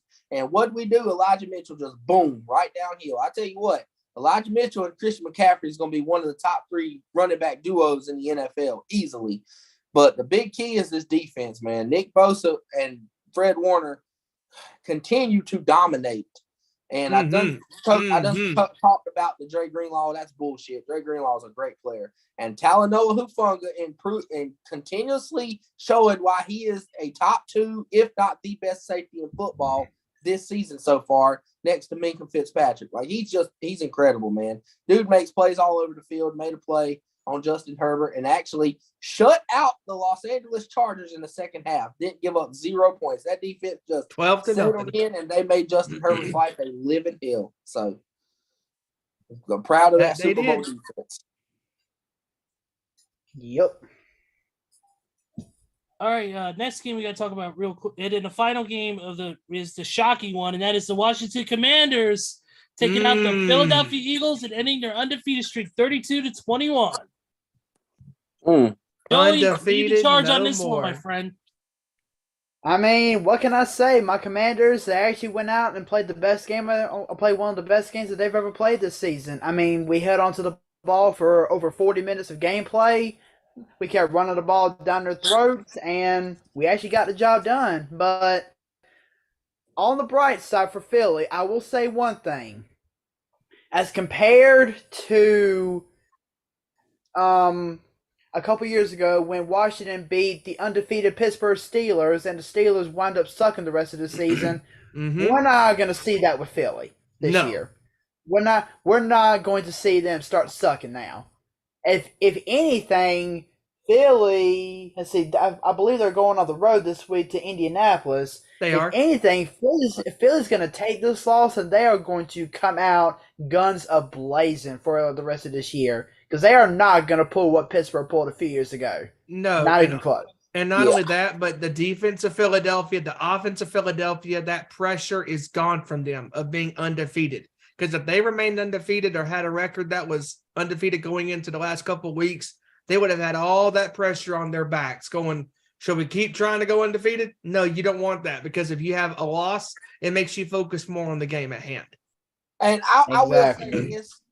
The only thing I'll say about this is I'm not saying Washington's bad. This is more of a division rivalry on prime time. I witnessed it myself with the 49ers when they started 8-0 in 2019. When you play a division rivalry on prime time, the underdog or the bad team, so to speak, or the last place team, they're the ones that's going to come up and beat you. And that's what happened. So I look at this loss for Philadelphia as positive because there's a lot of coincidental things that ain't going to happen a lot often, like A.J. Brown having one catch for 7 yards the entire game. That's not going to happen again. I mean, and 4 turnovers in the game by Hurts and company with all the fumbles, that's not going to happen often. So, I mean, this is a bunch of, they didn't just get ran over and this and that. And despite all that, they had a chance to win it at the end. So, you know what?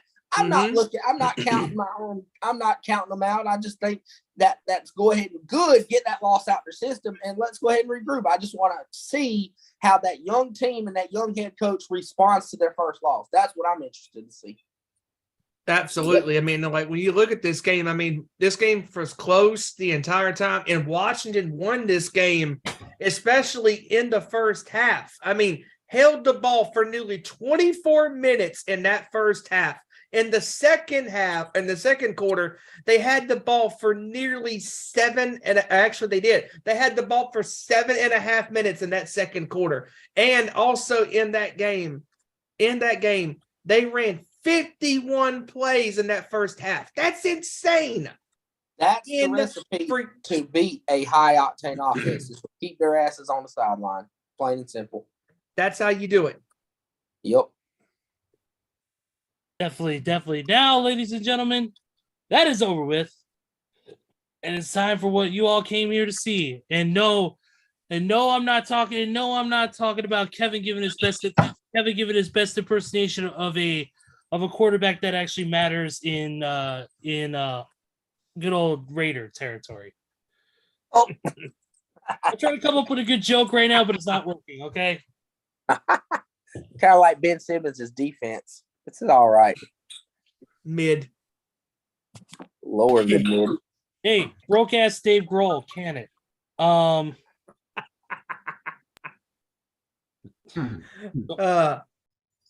think before we get to these picks, I think Joey's got some stats to read off from last week.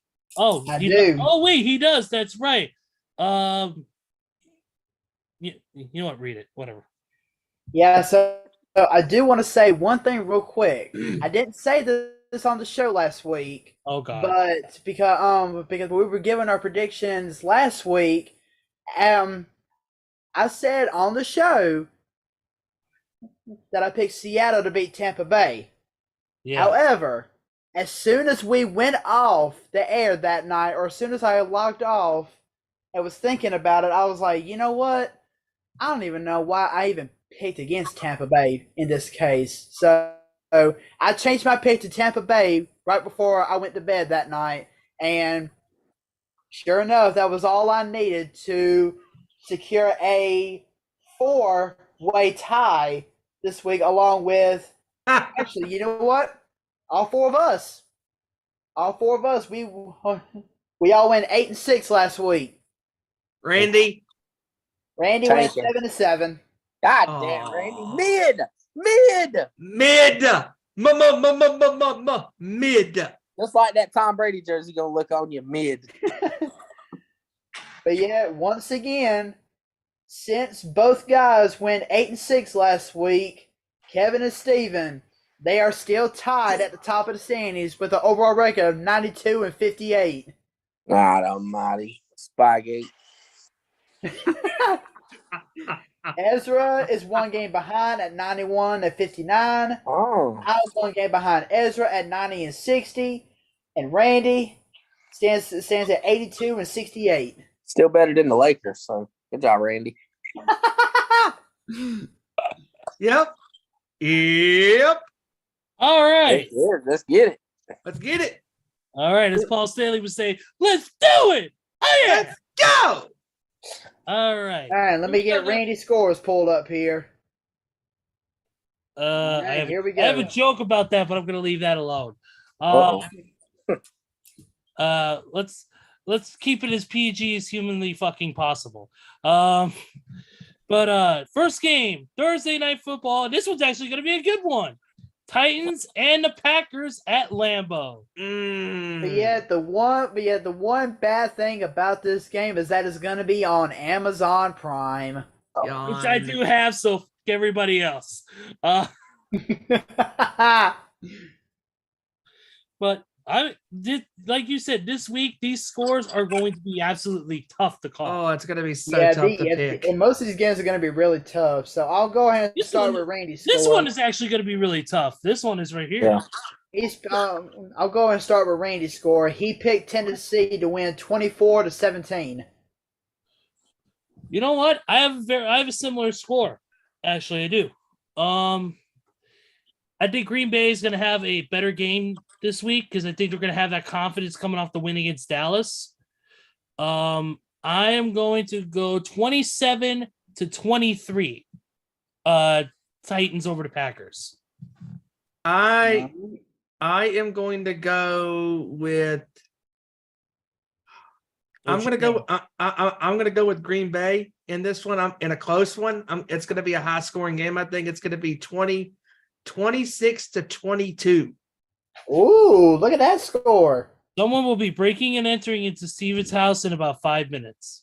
I'm gonna go with the Titans. I think their defense is always overlooked. I mean, because the Packers aren't playing the Cowboys or the Bears, so this is the same Packers team to put up 9 on the line. So give me the Titans 20-10. Okay. Oh my goodness, we already got a different pick. Already got a split down. Too bad this won't last. Yeah, it ain't gonna last. But Joey? Steven, I hate to leave you out in the dust, man, but you're gonna be left alone in this one. I pick Tennessee. I think Tennessee's gonna come out and have a great game. I mean, they may be in Lambeau, but Tennessee's gonna come out with a dub. So give me Tennessee. I'll go 27-21. All right. Okay. All right. All right. Next game on the list is the first Sunday afternoon game, and that is the Bears and the Falcons in the ATL. Oh my God, this is gonna be tough. All right, Randy. You know what? Randy actually picked Chicago 20-17. I'm gonna go Chicago. They've been putting up some high numbers. Chicago has. I'm gonna go Chicago 20. I'm gonna go Chicago 26. Chicago 26. Falcons 20. Yeah, I'm gonna go in a close game. Hopefully, for my fantasy league's sake, they give Cordero Patterson the fucking ball more. But I'm going Atlanta by 1, 24-23. Wow, look at that. Okay, I can respect that. It's a tough one to call because my biggest thing is with the Bears is what is Justin Fields going to do as far as like is he going to show up as far as like and have help, is he going to have help around him? And that's where like he can put up all the yards he wants. He can put up 100 plus yards rushing, 200 yards passing, and all that good stuff. I don't think it's going to be enough. I think Atlanta is going to win a crazy wacky one. I think it's going to be 23 to 22. Yep. Joey?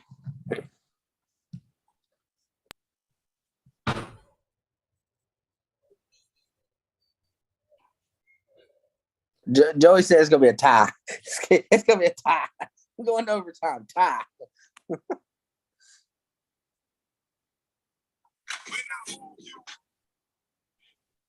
Wait while the party is reached. Please stand by. Your call will be reached in about 2 minutes. Yeah, no, it won't. If that call is reached, then there's an issue there. Here he comes. Basically, the offense is going to be Cordero Patterson versus. Man, it's quiet. It is quiet. It's quiet in here. It is hell. This is more quiet than the Raiders' offense. More quiet than All right, sorry about that, guys. I had to go on extermination duty.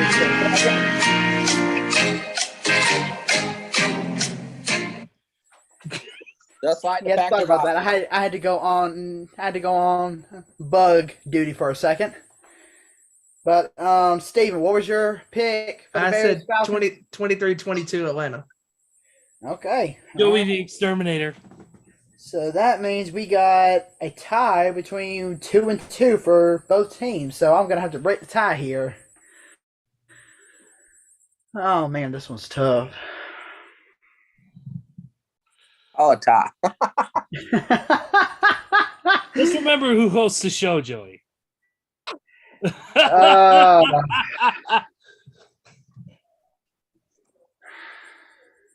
You know, I'm seeing a whole lot more potential out of Chicago over this past couple weeks, so I'm signing with you, Ezra and Randy. I'm going Chicago. I think Chicago's going to pull it out. I think it's going to be 23-22. Wow, same score as me. Wow. 23-22, Chicago. All right, here we go. It's America's favorite destruction game of the week. It is Steven's Carolina Panthers versus the Baltimore Ravens. In Baltimore. Shout outs to Christina. She is going to this game this weekend with the kids. And I cannot wait for the Ravens to absolutely put a whipping on the Panthers. I'll start this one out. I'm going 30-14. All right, I'm going to go Baltimore 37-17. And Randy's going Baltimore 34-17. Give me Baltimore 30-3. It's a reverse effect of 30-3.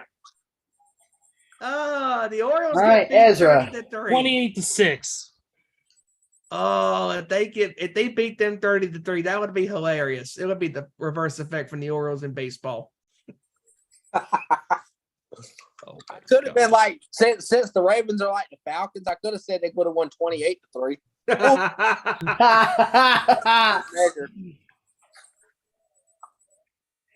All right, next game. Next game is the Bills and the Browns in Buffalo. You know what? I'm going to start this off.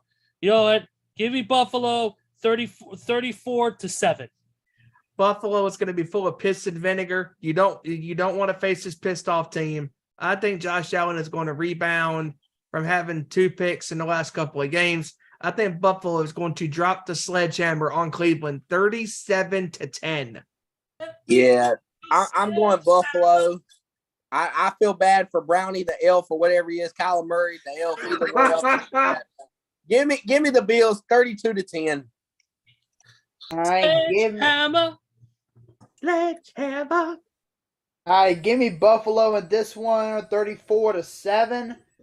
But Randy's score, I'm kind of confused about. Of course, because he went a little high on his score for Cleveland. He is high. He did pick Buffalo to win, but his score is 44-24. Sir. I mean, that's not out of the realm of possibility. We have seen a 40-plus point game this year so far. Yeah, but I'm talking about his score for Cleveland. The score for Buffalo is perfectly normal, but his score for Cleveland is a little too high. He said they just scored 14 in garbage time. That's why.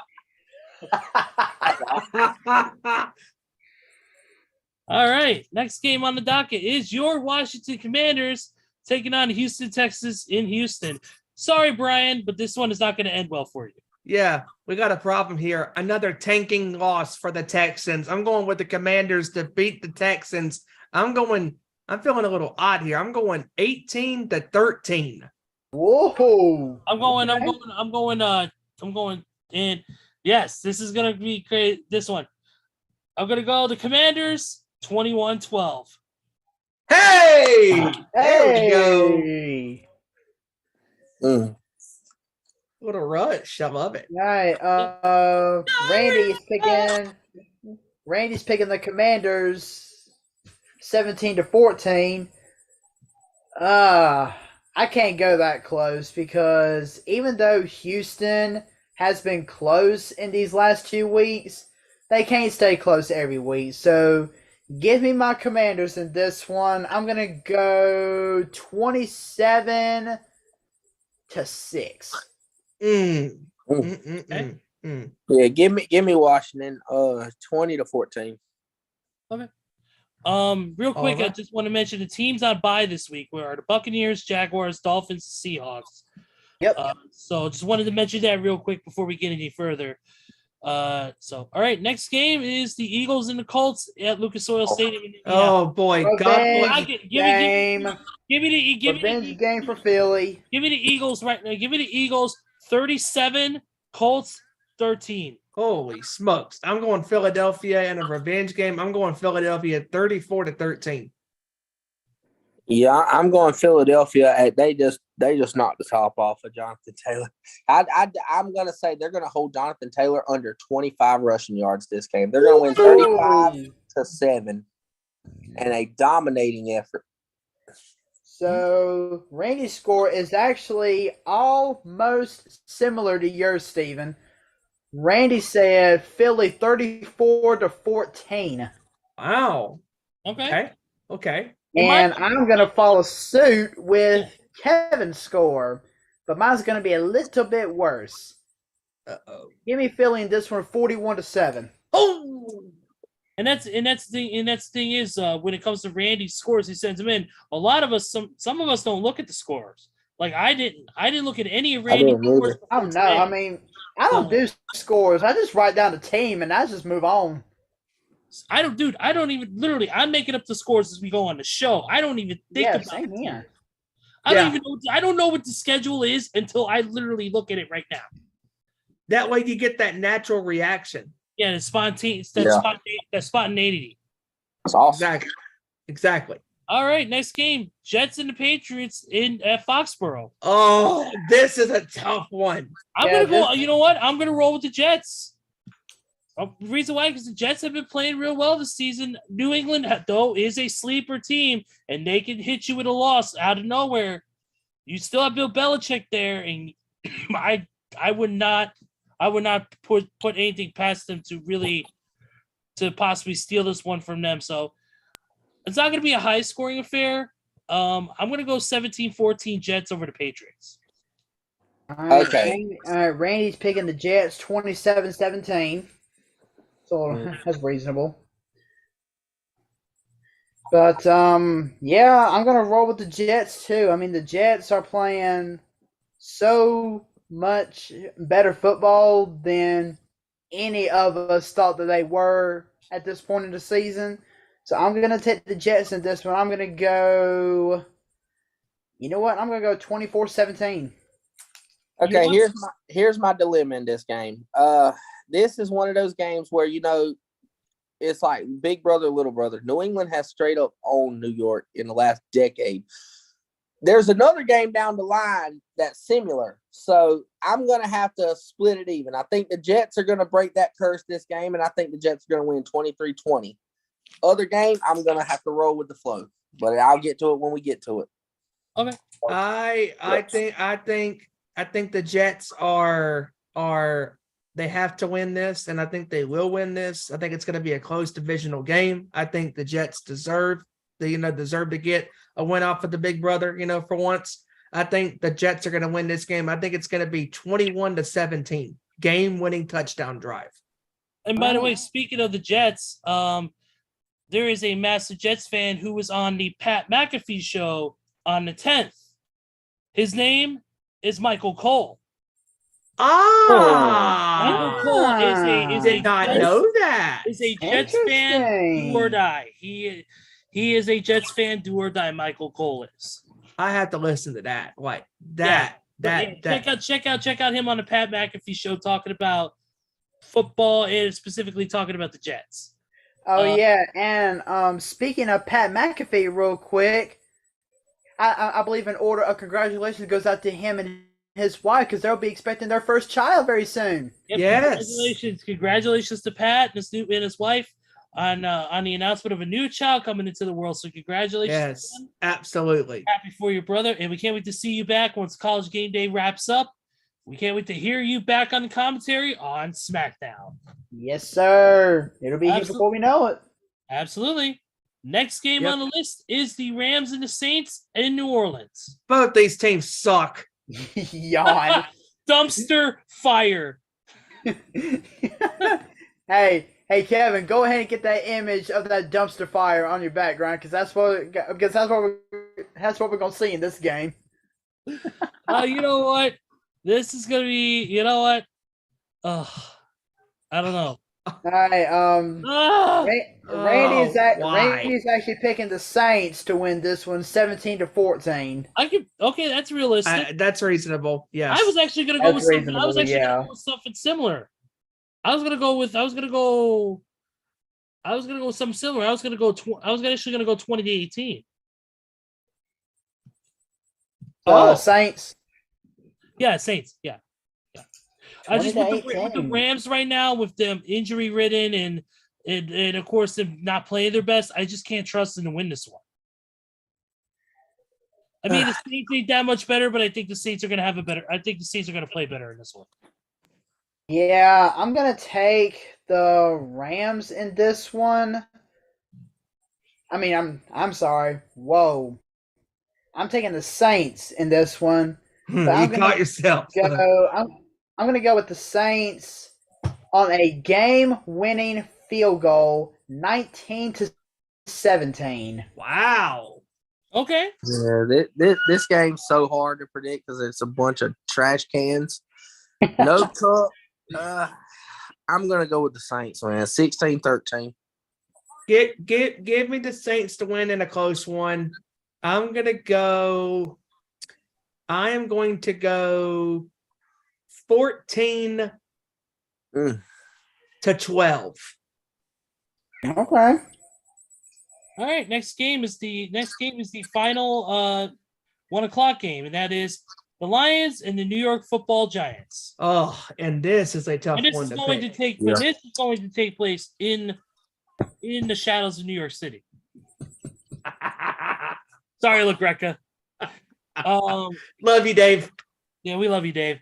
I'm going New York on this one. I'm going New York. Give me New York in a close one.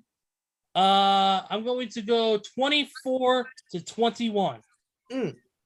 Yeah, I'm going to follow suit. A little higher score. I'm going to go the Giants in a thriller, 27-24, game-winning field goal.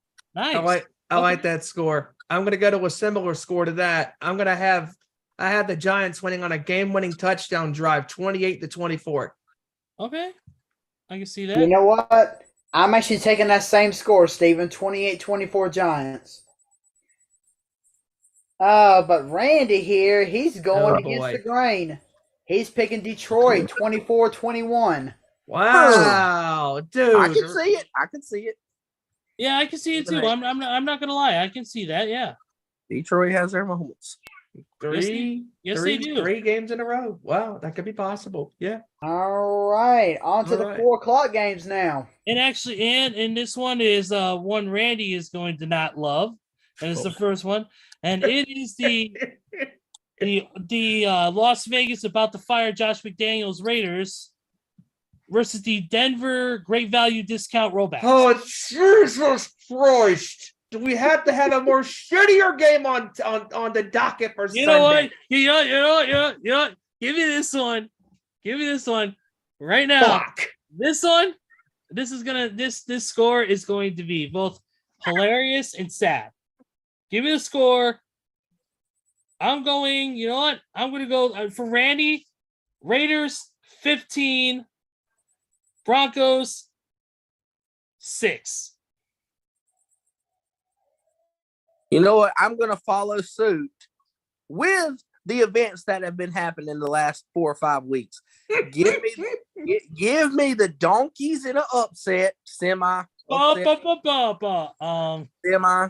Give me the Donkeys 17-14 after the Raiders have a 14-0 lead. No. And this will get McDaniels fired and Randy back on the damn watching football. No. I got one even better, fellas. Oh, no.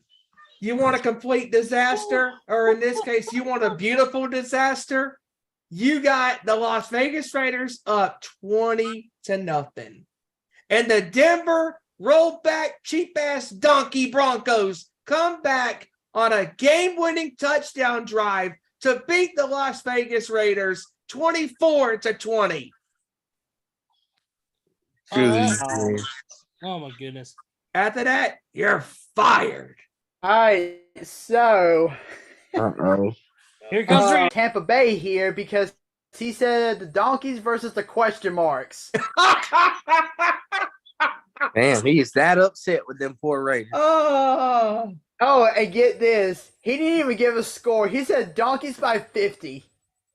Well, he's pulling for the Donkeys. But But he just no. wants McDaniels to be fired, so he's hoping that's the case. Hey.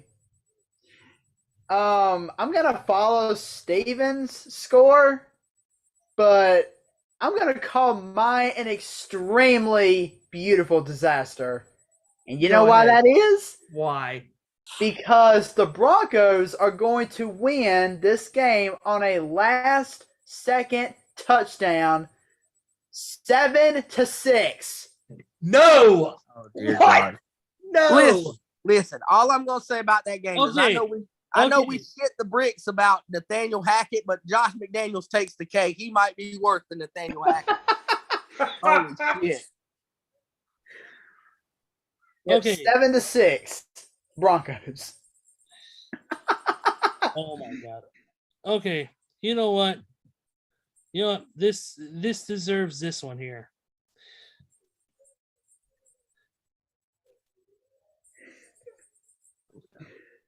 Says who booked this crap? It's the famous front row meme, Steven. Sir. But this one says meme, Steven. Sir. But this one says who booked this crap? All right, next game. This one's actually going to be a really good one, and this is the Cowboys and the Vikings in Minnesota. This was once again, this is going to be a tough one to pick. I'm going Vikings. I'm going to go, and this is going to be another close one, 28-27. Whoa, it's a good score. I think Dak is going to bounce back. I think it's going to be a hell of a game. But I think Minnesota's going to seal it with the game-winning field goal. All right. Randy is picking the Vikes apparently on a game-winning field goal as well. He's going 30-27 Minnesota. Okay. Okay. I could see that. Yeah. All right. Who's next? Joey? You know, I'm actually I want Minnesota to win. I'm rooting for Minnesota to win. I like Jay Jettis, but I'm gonna pick the Cowboys in an upset. I think they give them their second loss, 30-28, Dallas. Okay. Wow. Okay. Micah Parsons, a game-sealing sack on Kirk Cousins. Okay. I can see that. This is so tough because I mean, like on one hand, the Vikings just got the most incredible win of incredible wins last week against the Bills, and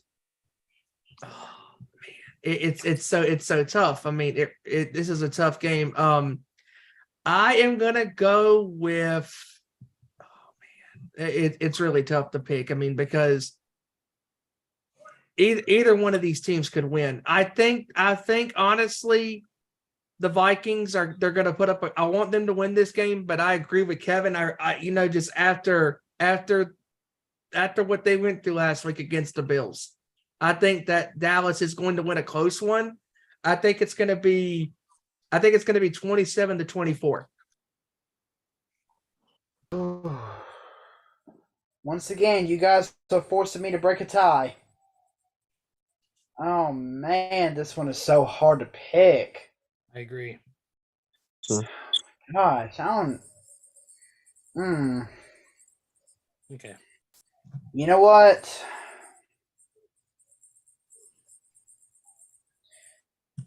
I don't feel good about it. I really don't. Okay. But I gotta go with the road upset here. Yeah, I because mean, that's the way I am. Because I'm pulling for Minnesota to win here. I want Minnesota to win here, but my gut is just telling me to go with Dallas. I agree, because I mean, when you look at the game that they won, last week against Buffalo, that was a gritty win, and they're coming back home. And you would think logic would tell you to pick the team that has momentum on their side, but I think they're due for their second loss. Yeah, I gotta go with Dallas in this one. I'm gonna follow suit with you guys. I'm gonna go Dallas on a game-winning field goal, 31-30. Wow. All right. Okay. I like that. Okay. Cool. Next game is the Chiefs and the Chargers in LA. Oh, come on. This is an easy one Yeah, for me to pick.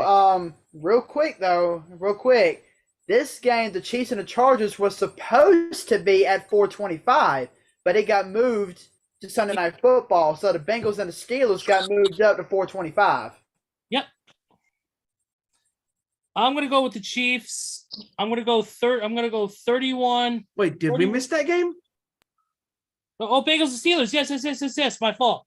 Bengals and Steelers at Pittsburgh. So let's go with that one. Randy's picking Cincinnati 27 over the Pittsburgh Squealers 27-21. I'm going Cincinnati on this one. I'm gonna go 24-14. You know what? I'm going a similar score. I'm going to go 23-13 Cincinnati. Okay. I'm gonna go Cincinnati 27-16. Okay. You know what? This is my other game I'm talking about. Pittsburgh has owned Cincinnati the last couple of years. Week 1, we seen how bad they made that offensive line look with TJ Watt. And you know what? TJ Watt's back. Give me Pittsburgh in an upset. Wow. 20-18. Okay, I like this. I TJ love that Watt, score. 3 sacks. That's a really good score. Kevin actually makes a point here, because we said this back on the Week 2 show. Joe Burrow has never beaten Pittsburgh. Over. Yep. He has never beaten Pittsburgh. Okay. All right. Next, the next one we got is the Chiefs and the Chargers in LA. So, all right, Sunday Night Football. Sunday Night Football. I'm going to go with that easily. I'm going to go Chiefs 34-14. Oh, no mercy. I'm going to go with the Chiefs in this one. The Chargers don't stand a chance. I think the Chiefs are going to blow the doors off of them. I'm going to go 30-16. Yeah, the Chargers are down to 3 defensive linemen, and they need 3 D linemen to play. It's the handicappers. Luckily, it ain't us. This time it's the Chargers. Give me the Chiefs 30-17. I'm going to go with the Chiefs 34-17, and Randy is picking the Chefs over the Bolts 37-30. Ugh, kind of a high score there. Dude, what the hell? If they miraculously get Keenan Allen and Mike Williams back, I'll say, yeah, I can see it. Yeah, but the fact that they don't have none of those 2 guys playing and their defensive front is dismantled. Yeah. All right, Monday Night Football. And K-Rod, this one's for you, brother. Yes, it is. It is the 49ers and the Cardinals in Arizona. Mexico City. And George Kittle rocking out his. It was in Mexico City. That's right. The Mexico City, Mexico game. Yes. With George Kittle rocking out his Rey Mysterio mask and his Latino Heat armbands. Orale, viva la raza! You know what? Cliff Kingsbury or a Big Dingleberry, it doesn't matter. Give me the Niners in a blowout. Give me the Niners 31-16. that score. I'm going to go San Francisco to absolutely rock the bells in Arizona. I'm going to go 30-10. 30. I'm going 30. Actually, no, I'm going 31-10. All right, I'm gonna go San Fran 33-14, and Randy once again with a questionable score. He's picking the Niners, but he's picking the Niners 30-24. That's too high, dude. Come on. All right, well that'll do it for predictions for the week. Yep. Yes, it does, and Yep. that's pretty much it. Anybody else got anything that they want to quickly go over before we close out the show today? I think I'm good. All right, you guys. I'm good. All right, let's I'm do it. crystal Closing. clear. Let's do it. Closing arguments. Or not closing arguments. What the hell is this, a court case? A court case for Josh McDaniels' job. What's No, the verdict on Josh McDaniels, I feel like what for legal robbery of the Raiders' money for all these years. No, but seriously, final thoughts here. Joey, you're up.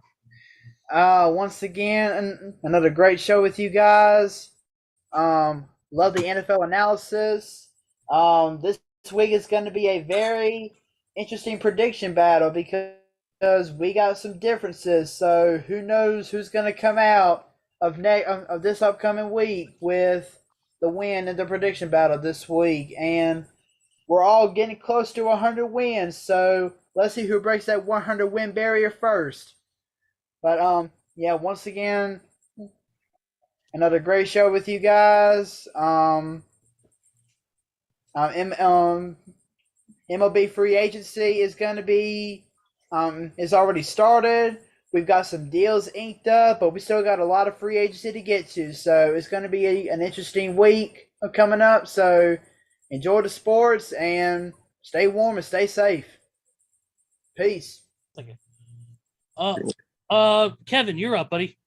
It was another good week talking sports with you guys. And yeah, you're right, Joey. It was a good, decent prediction battle here. And I swear to God, Steven, if you tie me one more damn time, I'm gonna do like well, I don't think that's gonna happen this time because it better not, because I'm gonna be like the two different Atlanta Falcons.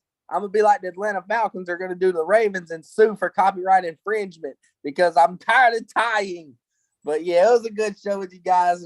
Good predictions, questionable predictions by your Tom Brady fan Randy. But either way, we'll see if he's right, and we'll see if one of us is right. So hope everybody has a great rest of the week.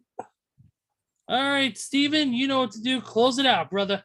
Man, another phenomenal show with you guys on the football analysis, the NBA talk at the start of the show, and just, again, another great show with you guys. And once again, follow us on Twitter at @ON_sports show, Facebook.com/Nation Sports Show, and also smash that subscriber button at YouTube.com/Our Nation Sports Show. And as we were on the show tonight, we gained another subscriber live on the air during the show. So keep it up, guys, and spreading the word about the sports show. And also don't forget to follow the Nation's Corner on Twitter at Nation's Corner, everywhere else on YouTube, Instagram, and Facebook.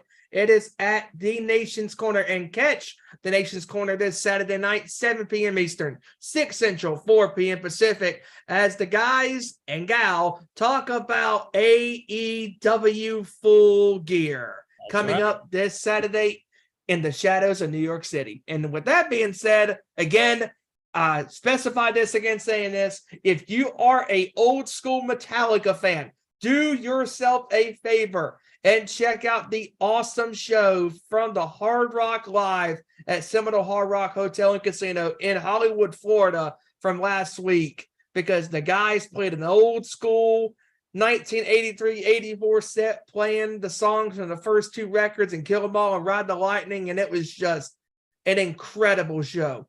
And it's my favorite show from 2022. And I mean, just an awesome show. Awesome show. Mm-hmm. Ezra, wrap us up, my friend. Absolutely. First of all, I want to say thank you to everybody who watches this show. Thank you to our Nation's Corner crew who watches the show, Tony Justice, Mongrovian Mike, Front Row, the whole crew. Thank you guys so much for tuning in. Thank you to our new guys, including Richard T, who was in the chat. Thank you so much for joining in.